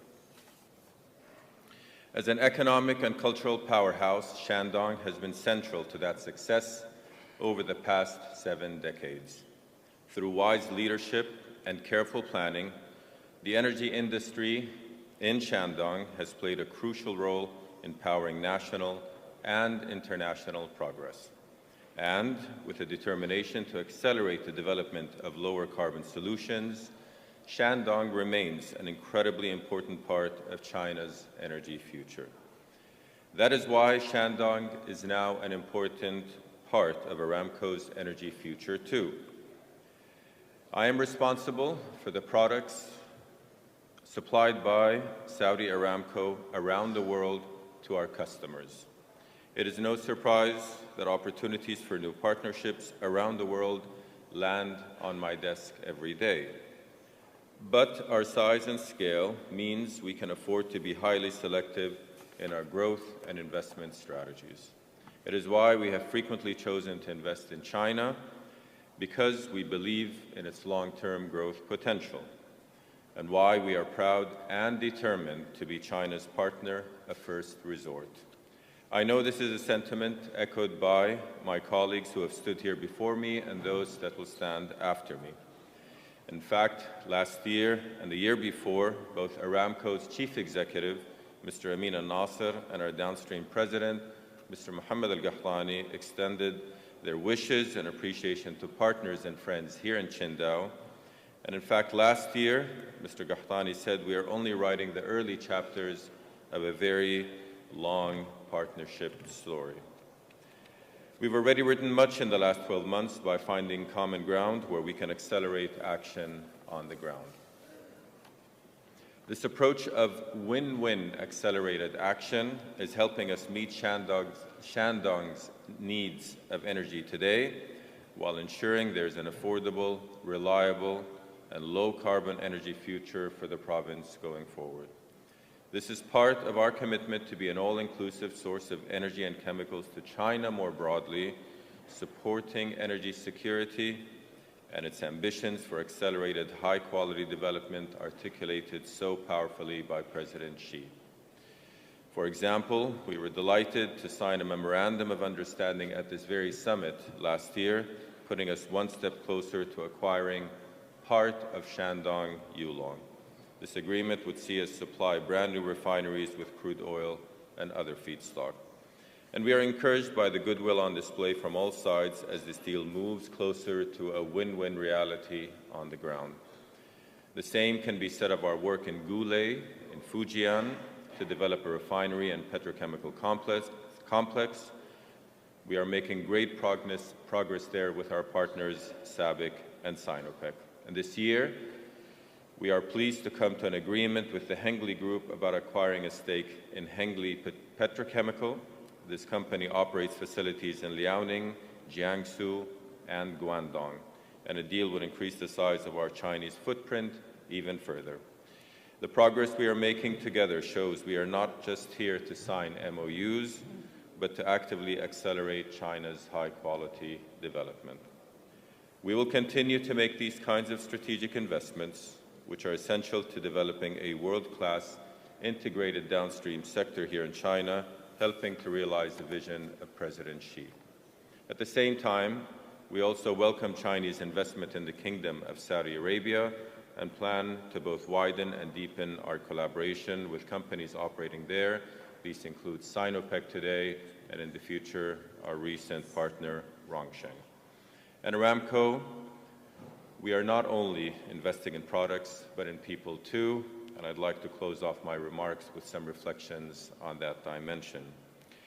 3 years ago, we were proud to open our first office here in Qingdao, where Saudis and Chinese work side by side, sharing experience and expertise and the joy of making real progress together. And for more than 25 years, my company has been sponsoring Saudi students to come to China to learn the language and enter higher education across China and get an incredible experience of the Chinese way of life. We are delighted that this program now includes female students as well. These young people not only learn Mandarin, but gain fluency in other important areas like business and culture, bringing our nations ever closer together. Because we believe that diversity makes us both stronger. And by adding different experiences and different ways of thinking gained here in China, we all benefit. In fact, I think that we may even have in the future a Saudi Aramco president and CEO who was educated here in China. These investments in both people and products will help us achieve our shared goals set out in Vision 2030 in Saudi Arabia and China's Belt and Road Initiative, proving how mutually beneficial our relationship can be. Ladies and gentlemen, the future for Shandong is bright, with Aramco backing Shandong all the way. Maintaining the momentum we have already built will help us write the next chapter of our story together, one that can rightly take its place alongside many others in this storied land. Thank you very much, and Shishi.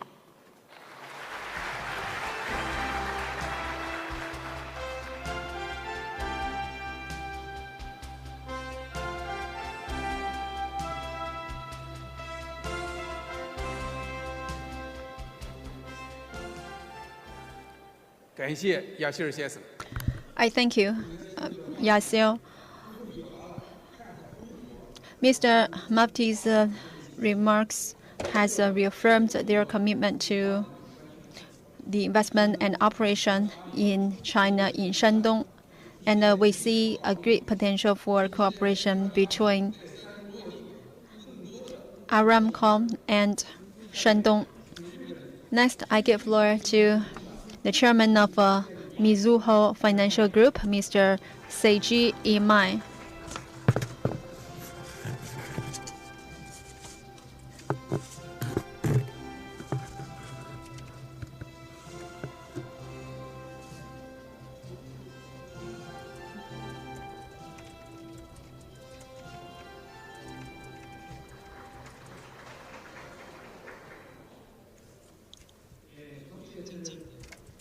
Your Excellencies, Vice Chairman Zhang Qingwei, Secretary Lin Wu, Vice Minister Li Fei, distinguished guests, good morning. I'm the chairman of Mizuho Financial Group. I'm CGTN. So to start, let me extend my warmest congratulations on the successful convening of this fifth multinational cooperation leaders Qingdao Summit. It's such an honor for me to be invited to speak at this summit. Global supply chain is confronting some major changes. In the upper and the lower reaches of the industrial chain, China has a critical role to play. Shandong province is the coastal gateway in China, and this summit is held in Qingdao, which is also a city that has been leading China's import and export industries. And in this province, we have not only abundant agricultural and mineral resources, but also have the Taishan Mountain and the Confucius, and it's a hometown. So it's a place where generations of talents and great people have been born.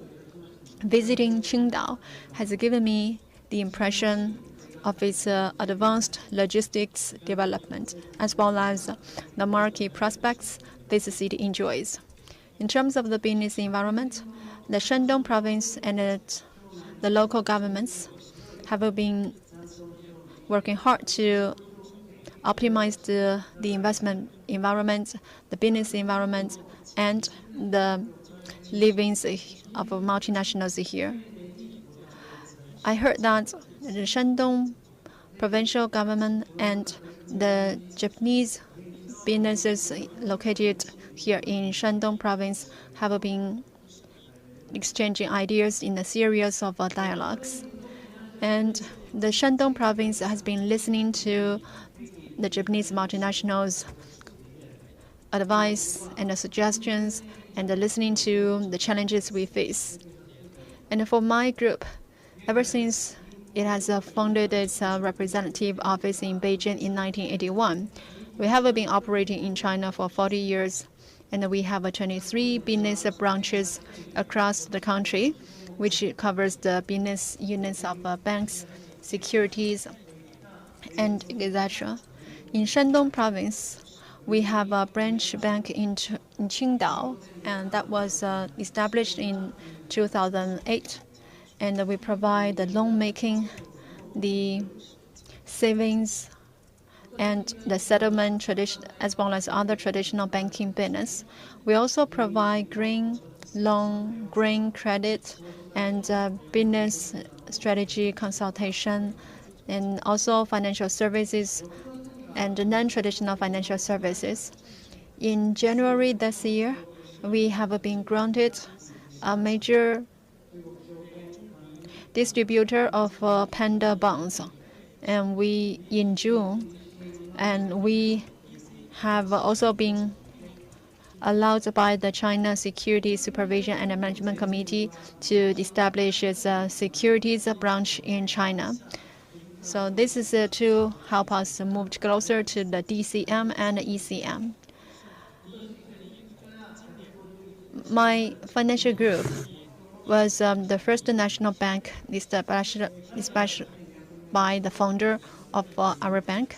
That was 151 years ago. We are the most time-honored business bank in Japan.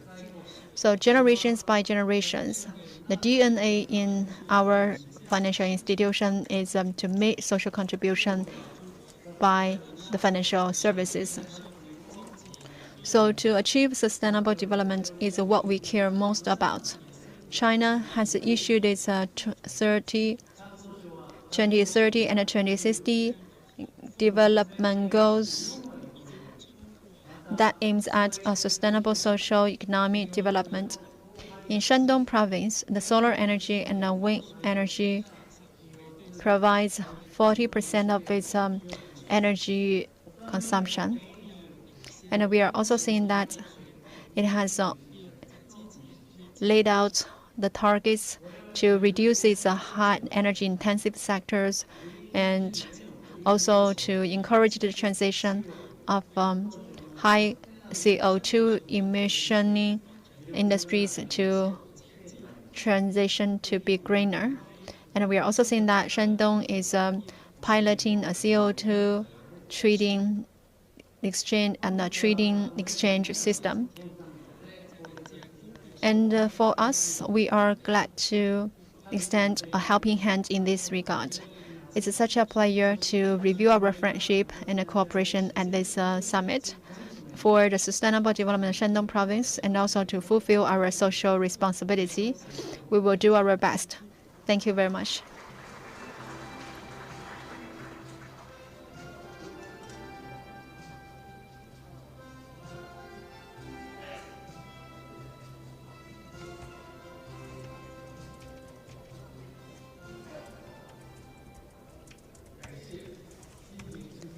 I thank you. In his speech, he has shared with us his thoughts on Shandong's efforts in optimizing its business environment. It has also shared with us his institution's contribution to the green financial development, and we look forward to the greater and the contribution from his company in low carbon, hard quality development. Next, I give floor to the next speaker, and Mr. Wang Lei, and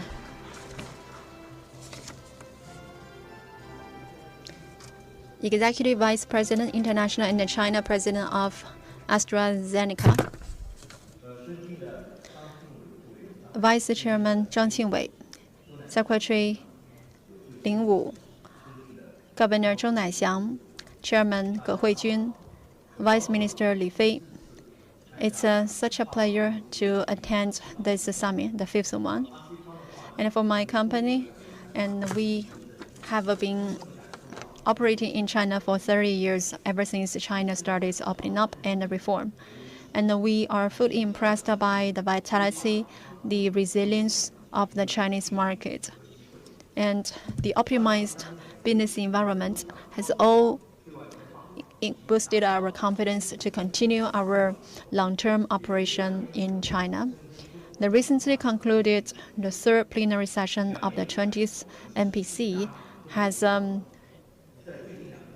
laid out many high-level opening up measures, which showed us the long-term commitment of China to the development in a sustainable way. In the recent 2 years, we have been increasing our investment in China, and we have invested to build a 1.2 billion US dollar new plant. And this year, I have one more good news, and we are going to increase our investment to our production base built here in Qingdao, so that the total investment will amount to 750 million US dollar. My company has always been optimistic of the innovation happening here in China, and we are impressed by the genius of the Chinese innovative talents. And we so far have established our global strategic R&D center in China, and we have more than 200 R&D production and initiatives, and these have been aligned with our global efforts. And we are seeing that more than 100 new products and will be generated from these and R&D efforts. And we believe that ever since the 2023, and we have worked with 9 Chinese local business partners, and we are also seeing that China's innovation will also lend great support to us. For MNCs, only through deep engagement and in-depth innovation can we get on the fast track of China's development. Our aim is to also provide China-made medicines, innovative drugs to global users. We will continue to accelerate our innovation in the last 1 year with several years of preparation. Our company has been working with 9 Chinese companies for patented cooperation with a total of $6 billion over 9 projects. And we are managing the Greater China region besides the North America. We have supported hundreds of Chinese companies to visit and exchange with European and North American companies. Moving forward, we will deploy our business in South America, Europe, and Egypt, Brazil, and other regions to build an ecosystem. This November, we will also lead a delegation of Chinese companies and also international companies to attend the Saudi Arabia's annual summit for biomedicine. Going forward, we will mobilize global resources, focus on full life cycle innovation, and also to promote Chinese production and innovation towards the global stage. As one of our 9 regional centers, Qingdao R&D Center has been a very important one. We have received substantial support from Shandong provincial and Qingdao municipal government support.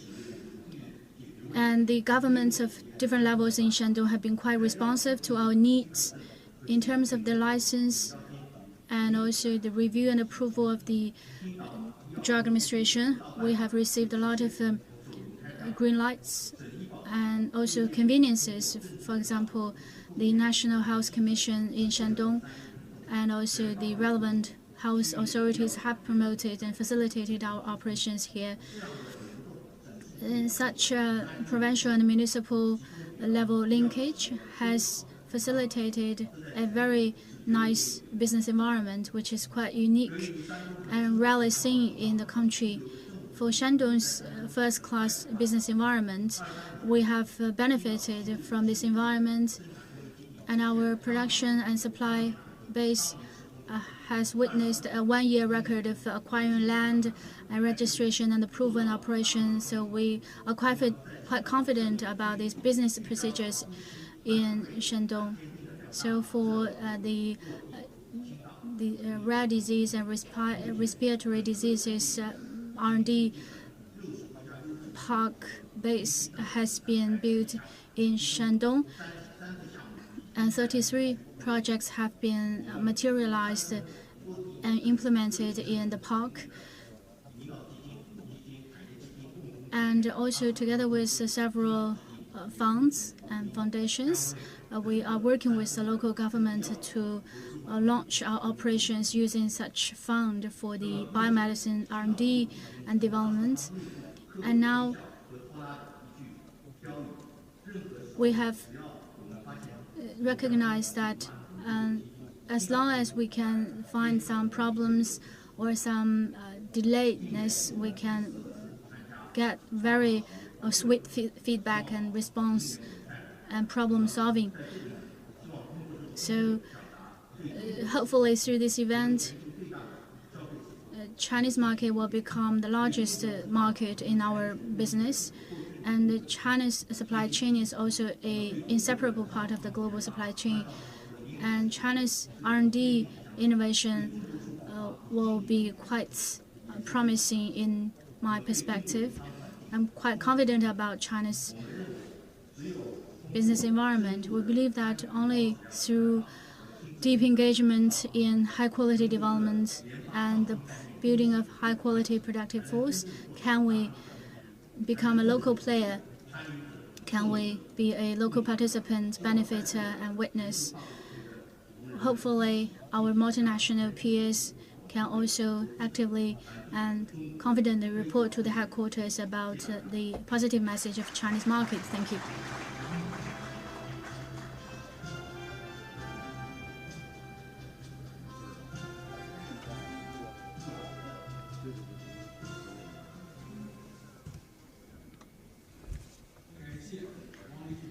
Thank Mr. Li Wang. Mr. Wang introduced AstraZeneca's development practices in innovation. He also expressed the commitment of building a deep presence in Shandong. Hopefully, your company can expand your investment operations here in China and grow alongside Chinese and global health industry. And now we would like to give the floor to Mr. Nakamura, Special Advisor for Sumitomo Corporation. Thank you.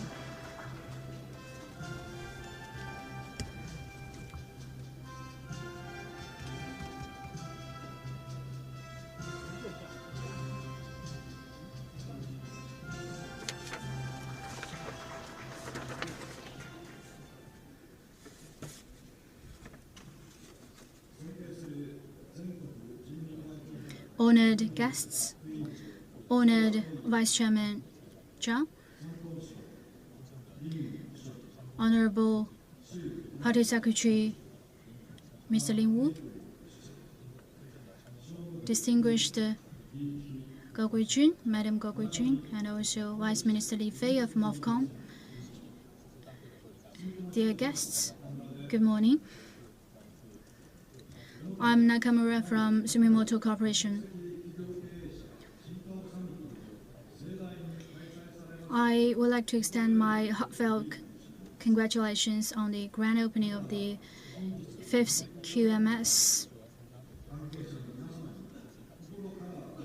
I'm deeply grateful to have been invited to this prestigious event. It's a great honor to be here with all of you once again, and also to be given this valuable opportunity to speak. Looking at the current global situation, across the world, instability persists across many regions and international uncertainty continues to rise. The future of the global economy also appears increasingly uncertain. In such times, we believe that it is crucial to strengthen dialogue and build trust-based relations between us.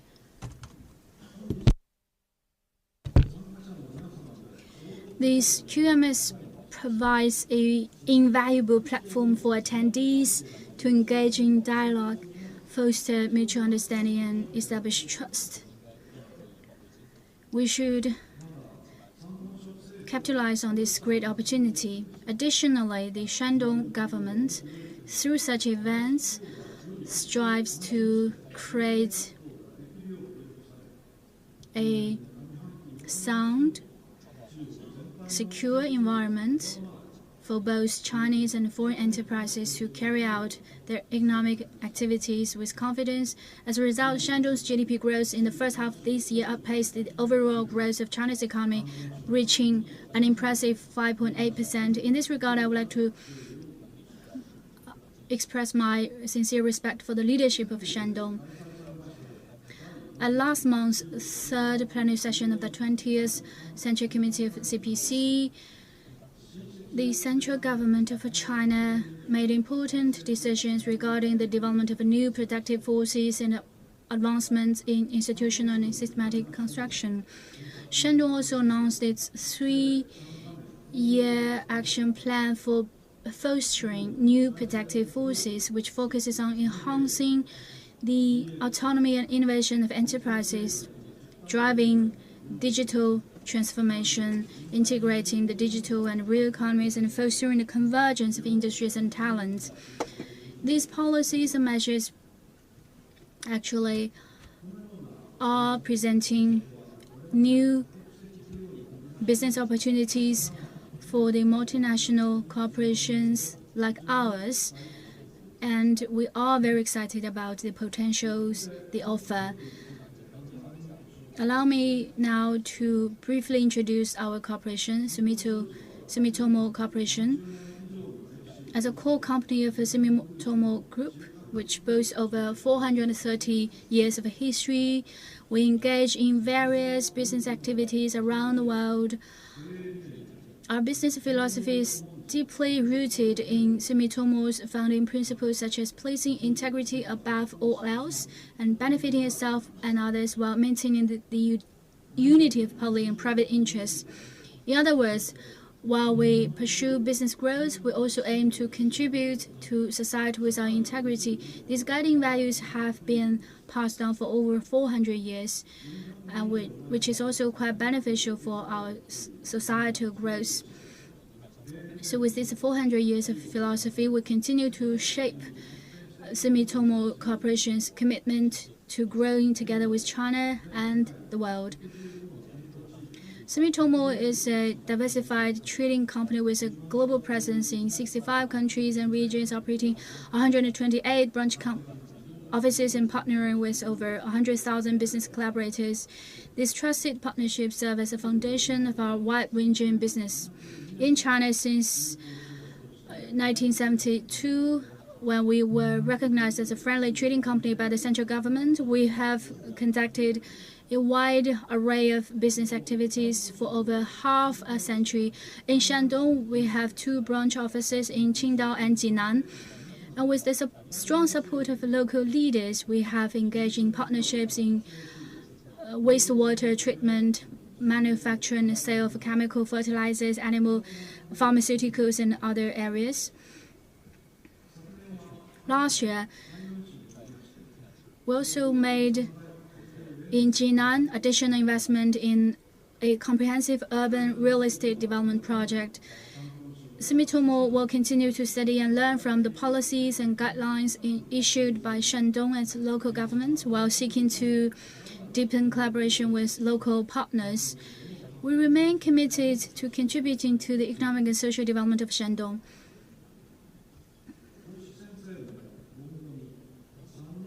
As Confucius said in the Analects, when working with others, there must be someone from whom we can learn. My interpretation of this phrase is that when 3 people come together to work on something, there's always someone among them who possesses wisdom and knowledge worthy of respect and from whom one can learn. This summit provides a valuable platform where business leaders from MNCs across the globe gather and learn from one another. I sincerely hope that through these events, the leaders of the Chinese government and the business community will further exchange ideas, deepen mutual understanding, and enhance collaboration to promote sustainable growth and prosperity for Shandong, China, and the world at large. This concludes my remarks. Thank you for your attention.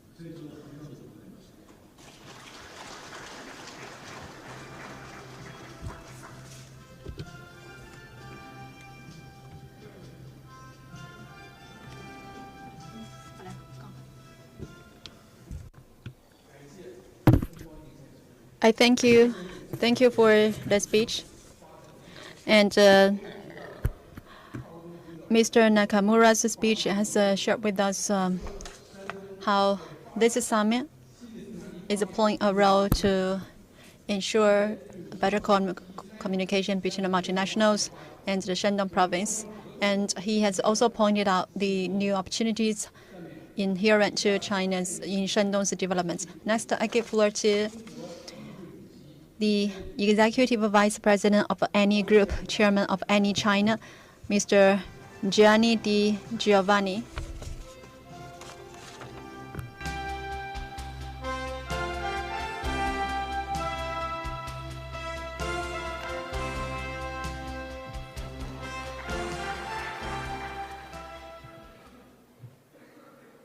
Vice Chairman Zhang, Secretary Lin, Governor Zhu, Vice Governor Son, and Secretary Zhang, all local and national leadership from Shandong, MOFCOM, colleagues, friends, ni hao. It's a big honor for me as the first European executive and like the chairman of the China's branch of ENI and the Italian international company to be here and got the honor to speak in this relevant and crucial for the moment summit in Qingdao. Today I would like to share with you the development trend of an energy industry where ENI Group, as we are the 6th largest company in the world, is our vision about the decarbonization and the fight into the climate change in the world. Let me say to you the trends of the transformation of the global energy industry. At the present, nowadays, the global energy industry is undergoing unprecedented and profound changes. With the increasingly severe global climate change problems, governments have introduced a policy to promote the transformation of energy structures to green and low carbon. This trend has not only reshaped the pattern of the energy market, but also brought new challenges and opportunities to our traditional energy companies. The rapid development and renewable energy technology, especially solar and wind energy, has continuously enhanced the competitiveness in the clean energy. Traditional fossil energy companies, such as Enis Group is, must actively respond to this charge and achieve their own sustainable development through technological innovation and model innovation. We are well aware that energy transformation is in general trend of our unshakable social responsibility. Faced with the change of the global energy industry, Eni Group has taken a series of positive measures to meet challenges and seize opportunities. First of all, we have increased our investment in renewable energy by acquiring offshore wind projects, photovoltaic assets, and participating in an environmental protection project such as circular economy projects and forest carbon schemes. We continue to increase the proportion of the clean energy in the group business. At the same time, we cooperate by leading companies to jointly develop a new technology for biomass, hydrogen, and nuclear power, nuclear new generation power. With the leading companies on the world to jointly develop technology by improve the research and development capabilities and industrialization's level of clean energy technology.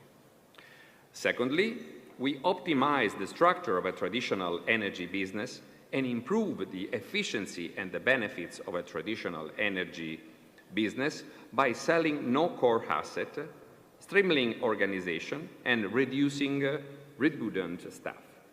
At the same time, we actively to explore new business model and technical paths to meet the increasingly severe market challenges.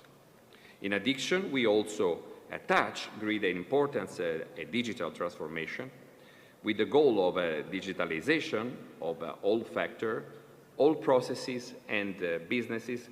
We actively promote the digital transformation to improve the company's operation efficiency and competitiveness.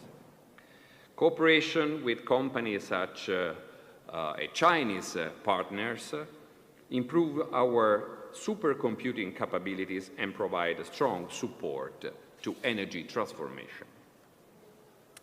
China decide to give a big gift to the world.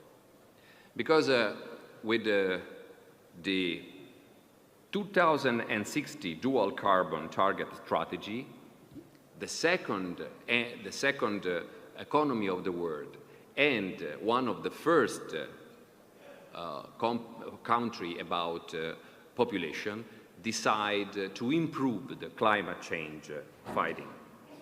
So for this reason, E&I decided to invest in climate change, green economy, and all zero emission in China, especially in Shandong province, where we are present in Qingdao with our branch of Versalis Pacific, our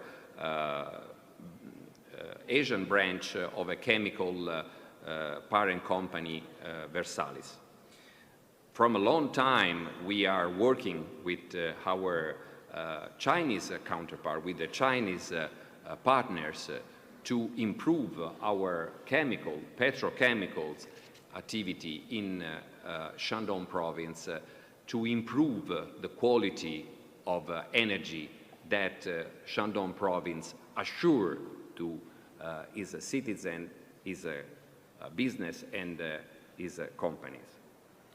In the recent years, E&I has carried out, in deep cooperation with Chinese companies, as I said, such a China International Energy. We are jointly promote the clean and low-carbon transformation of energy, focused on low-carbon energy, clean energy, and circular economy. In explore potential cooperation opportunities. This cooperation not only promote mutual benefits and win-win result for both parties, but also contribute to a sustainable development of the global energy industry. In the future, E&I will continue to depend in collaboration with China. We will actively participate on China energy transformations and green development strategy, and provide by the Chinese market with cleaner, more efficient, and reliable energy solution through technological innovation and model innovation.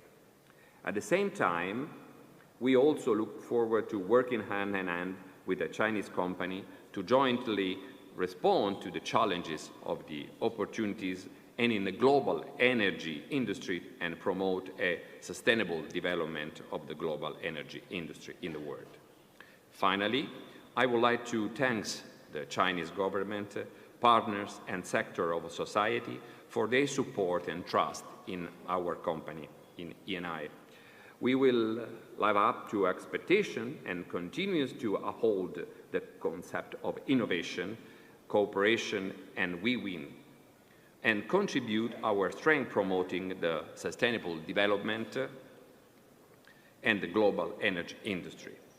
I sincerely thank to Qingdao Municipal Government at the Shandong province for the invitation and this forum, and I wish all the best for the continuation of works. 谢谢。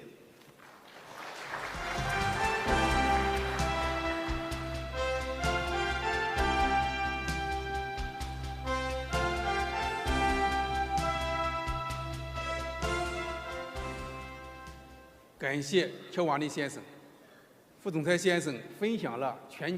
I thank you, Mr. Giovanni, and in his sharing, and he has shared with us the global energy transition, the trends, and the countermeasure policies.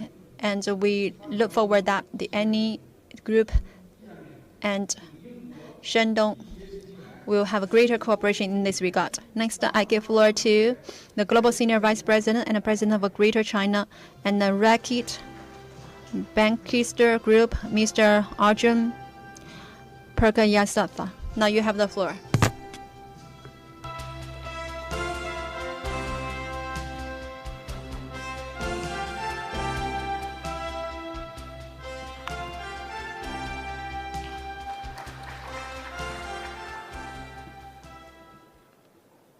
Distinguished Vice Chairman, Mr. Zhang, Party Secretary, Mr. Lin, Governor, Mr. Zhao, Chairman, Ms. Ji, Vice Minister, Mr. Lee, and dear respected guests.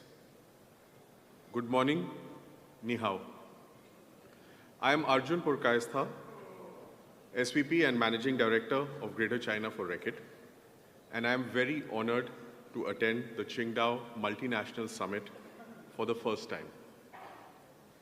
Qingdao is such a vibrant city with rich, advantageous resources.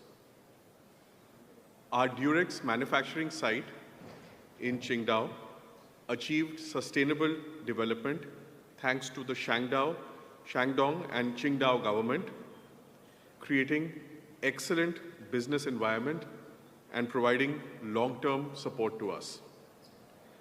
I'm very honored to have this opportunity to share insights on the development trends of Reckitt's industry and our vision for cooperation with China.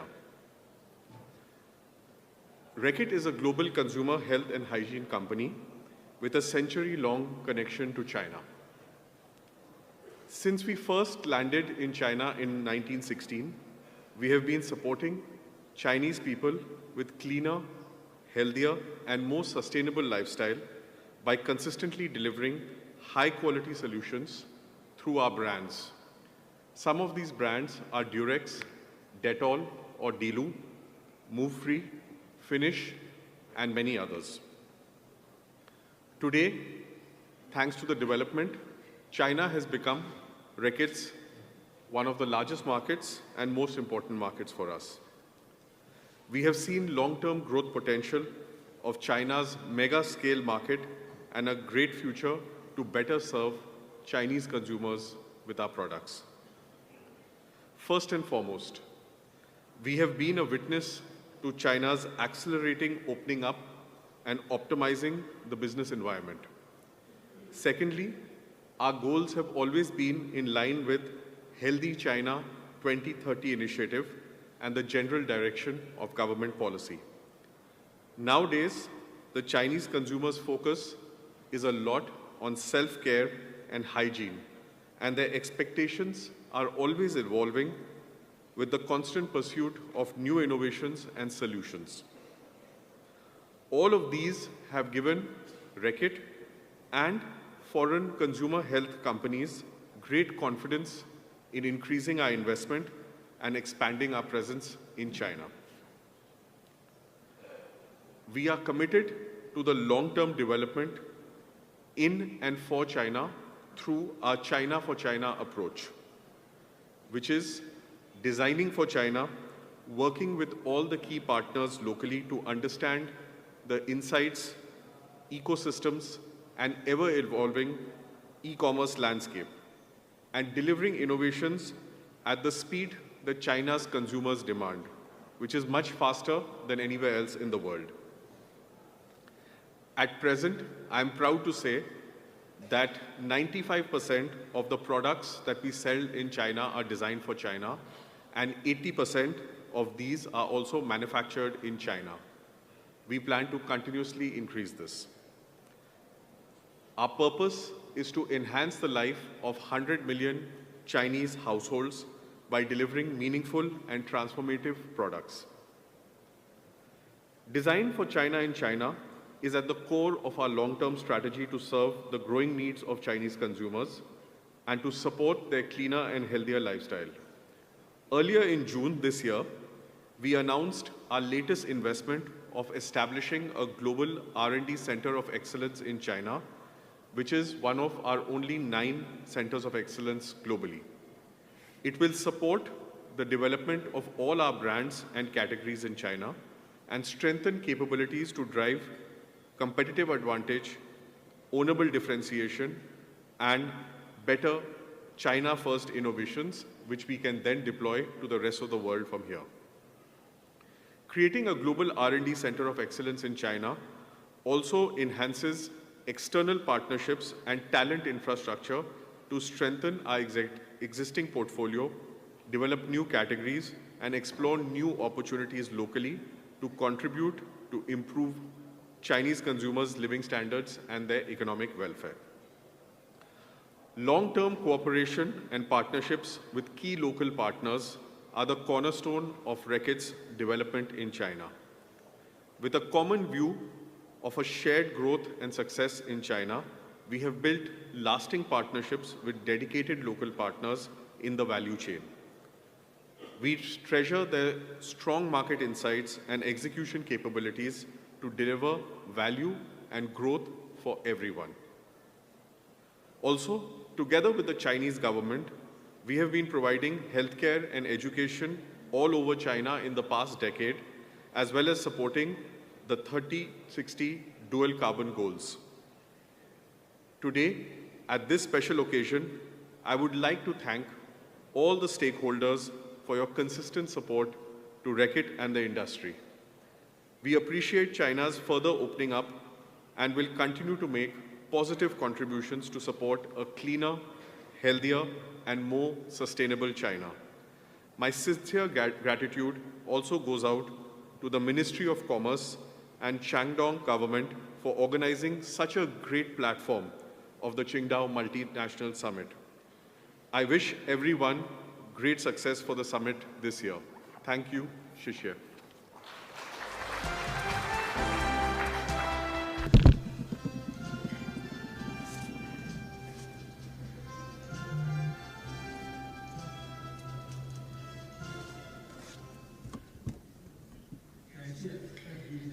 Thank Mr. Abshung, and you have introduced about Reckitt's development and also the China-centered development strategy, and you have highly praised Shandong and Qingdao's sound business environment and vast potential.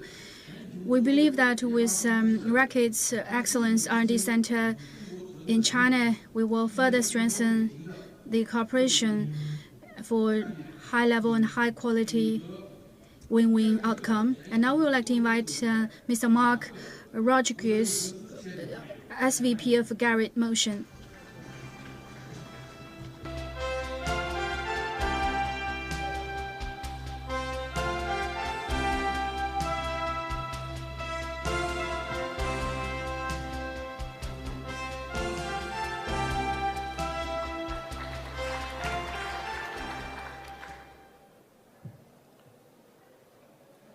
Distinguished leaders, honored guests, Your Excellencies, Vice Chairman Zhang Qingwei, Secretary Lin Wu, Governor Zhou Nangjing, Chairwoman Gu Weizhen, Vice Minister Li Fei. Ladies and gentlemen, good morning. It's an honor for me to be here at the Multinationals Development Forum of the Qingdao Summit. I'm excited to share Garrett's view and our vision for the future. Garrett Motion is a global leader in turbocharging technology, founded nearly 70 years ago by John Clifford Garrett, an engineer with a passion for innovation. Over the decades, we've mastered the efficiency, optimization, and power of turbocharging, driving enhanced performance and reduced emissions across the automotive industry. Today, there are more than 130 million Garrett-boosted vehicles on the roads. Building on our core expertise, we're expanding our impact by bringing turbocharger solutions to new industries beyond automotive, while developing cutting-edge electrified solutions for vehicles. Garrett's been a leader in China's efforts to reduce emissions and enhance fuel efficiency for both passenger and commercial vehicles. We were among the first to introduce turbocharging technology here, working closely with local engine manufacturers and automakers to meet stringent emission standards and optimize engine performance for fuel economy and productivity. Our 26-year partnership with Weichai Group, for example, is highlighted by the development in 2022 of a new generation of diesel engines that set a global benchmark for thermal efficiency. We also introduced variable nozzle turbocharger technology, which initially revolutionized the diesel engine industry, lowering emissions, and has now been adapted to gasoline engines here in China, delivering superior performance and fuel efficiency at competitive costs. By 2023, Garrett had delivered more than 30 million turbochargers in China across diesel, gasoline, applications including hybrid vehicles. Our commitment to China over the last 3 decades has fueled not only our growth, but also the development of a robust local supply chain. Since 1994, we have built a network of Chinese suppliers who today now provide over 90% of the components for Garrett's products, meeting world-class standards in casting, precision machining, and electronic actuation. Turbochargers have become essential in the automotive industry's transformation, improving fuel efficiency while reducing emissions.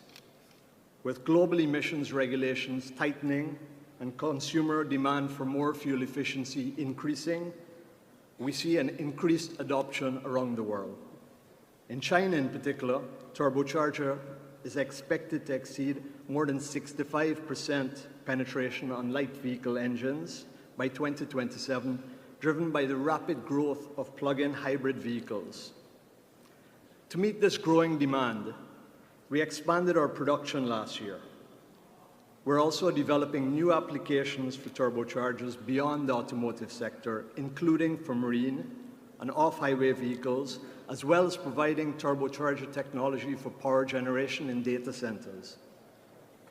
Electrification is a global industry in the auto sector, with China leading the way. Garrett has introduced 3 zero-emission vehicle offerings. In addition to our first air compressors for hydrogen fuel cell electric vehicles, we also added e-powertrain and advanced thermal management systems for battery electric vehicles last year, helping solve key challenges in the electric vehicle industry related to efficiency, weight, driving range, and thermal management. Garrett is increasing its investment in these zero-emissions technologies. We're now dedicating more than 50% of our annual R&D budget to this area, and we have established local R&D capabilities in China with plans for further expansion. This supports not only our goal of achieving $1 billion in zero-emissions technology revenue by 2030, but it's also aligned with China carbon dioxide emissions reduction targets highlighted in the beginning of this session. It goes without saying that innovation is key to our success. Our engineering center in Shanghai is certified as a global innovation center, strengthening our capabilities. We've already demonstrated this with our R&D's team innovation here in China on gasoline turbochargers that are developed for the global markets. I would like to thank the Chinese government for its long-term support in creating a favorable business environment that encourages innovation and its transformation into commercial success. Garrett has proudly supported China's automotive industry for 3 decades with localized supply chain, local R&D, and production plants. We're optimistic about future collaboration and eager to contribute to our mutual success. By working closely with the Chinese government and our partners, we're passionate about driving innovation, enhancing efficiency, and building a more sustainable world. Together, we're not just anticipating the future, we're committed to help create it. Thank you. Shishi.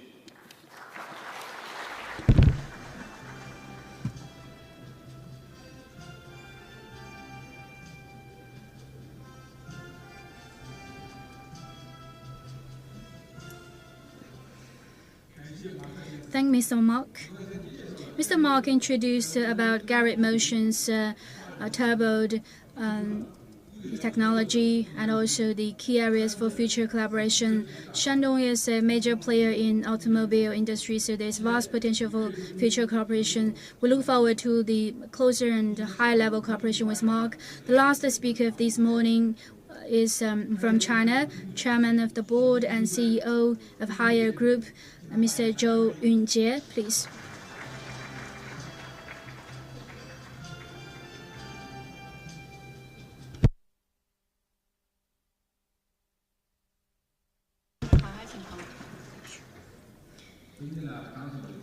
Distinguished Vice Chairman Zhao and Party Secretary Lin and Mr. Zheng and Madam Ge and Miss Vice Minister Li, ladies and gentlemen, good morning.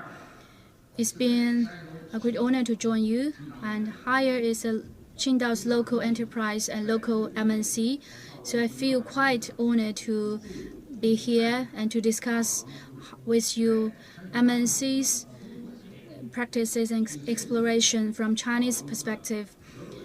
And we also would like to explore new opportunities. I will touch upon 3 aspects. Number 1, openness and integration, partnering with MNCs to expand the vast Chinese market. Driven by the wave of globalization, China has emerged as a stable and continuously growing market offering unique appeal. The massive scale of Chinese market is becoming increasingly evident, like a beacon of endless opportunities that draws the attention of companies worldwide. Entering the Chinese market is akin to unlocking the door to a promising future. Haier has built bridges of cooperation and mutual benefit through JV with MNCs. In 1993, Haier teamed up with Japan's Mitsubishi Heavy Industries to develop the Chinese commercial air conditioning market, bringing superior cooling experiences to Chinese customers. In 2001, we partnered with American Carrier Corporation to develop large-scale refrigeration equipment for supermarkets catering to the commercial sector's needs. In 2010, we worked with Israel's Strauss Group to build a JV entering the household water purification market. In 2019, we joined forces with Germany's BWP to launch a new chapter in the whole house water purification. These MNCs have achieved complementary resource advantages, allowing the MNCs to reap large benefits of scale and value growth in Chinese market and sharing the dividends of this market. Second, global branding, attracting multinational investment into new opportunities in China. As one of the first Chinese companies to venture into the global market, Haier embarked on the journey of building its brand independently in the 1990s. Today, Haier operates 10 global R&D centers, 71 research institutes, 35 industrial parks, 143 manufacturing centers, and 230,000 sales networks. By building a global capacity system in R&D, procurement, manufacturing, and sales, Haier has achieved efficient allocation of global resources, providing smart home solutions to 1 billion consumers worldwide and earning widespread trust. Nowadays, Haier has become a globally recognized IoT ecosystem brand, topping the global large home appliance brand retail volume for 15 consecutive years, with overseas revenue accounting for 52% of the total. Amid the global supply chain restructuring, the deepening of international division of labor acts like a catalyst, unleashing unprecedented potential and driving the cross-border cooperation to a broader and deeper levels. In the Chinese market, Haier plans to actually add over 30 million units of high-end home appliance production capacity in the next 2 or 3 years. Companies like Germany's DL and Italy's DAB have transitioned from supplying Haier globally to establishing local production facilities in China. Japan's Nidec and Germany's EMZ have grown from Haier's supplies to mainstream brands covering the entire industry. Italy's Zorpus and Japan's Shin, meanwhile, have expanded from home appliance support to more diverse fields. Haier has successfully attracted over 40 MNCs to invest in China. 3. Culture integration, advancing cross-border mergers and acquisitions towards a more resilient globalization.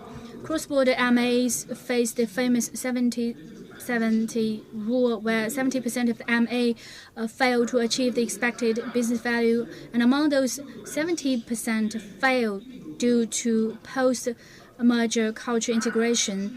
Haier has built a unique salad-style culture based on the concept of maximizing human value. In this culture, the vegetables in this salad vary according to different countries and regions, representing the local features, while the salad dressing is consistent, symbolizing the core values of employee autonomy and cultural inclusivity. Through the successful application of the model, Haier has achieved remarkable success. And we have acquired the wine commodities business in Southeast Asia since year 2011. And in the past 10 years, in the decade after that, we have increased our revenue by 8 times. And also in 2012, we acquired a company in New Zealand, and we have achieved a record high profit. And in 2016, we acquired the GE domestic appliance business, and within 6 years, we doubled our revenue. So the success of a Chinese enterprise is not something by chance, but it's something with the efforts, and I wish this summit a full success. My company, Haier Group, would like to, from here in Shandong, Qingdao, to play our role as a Chinese multinational. Thank you.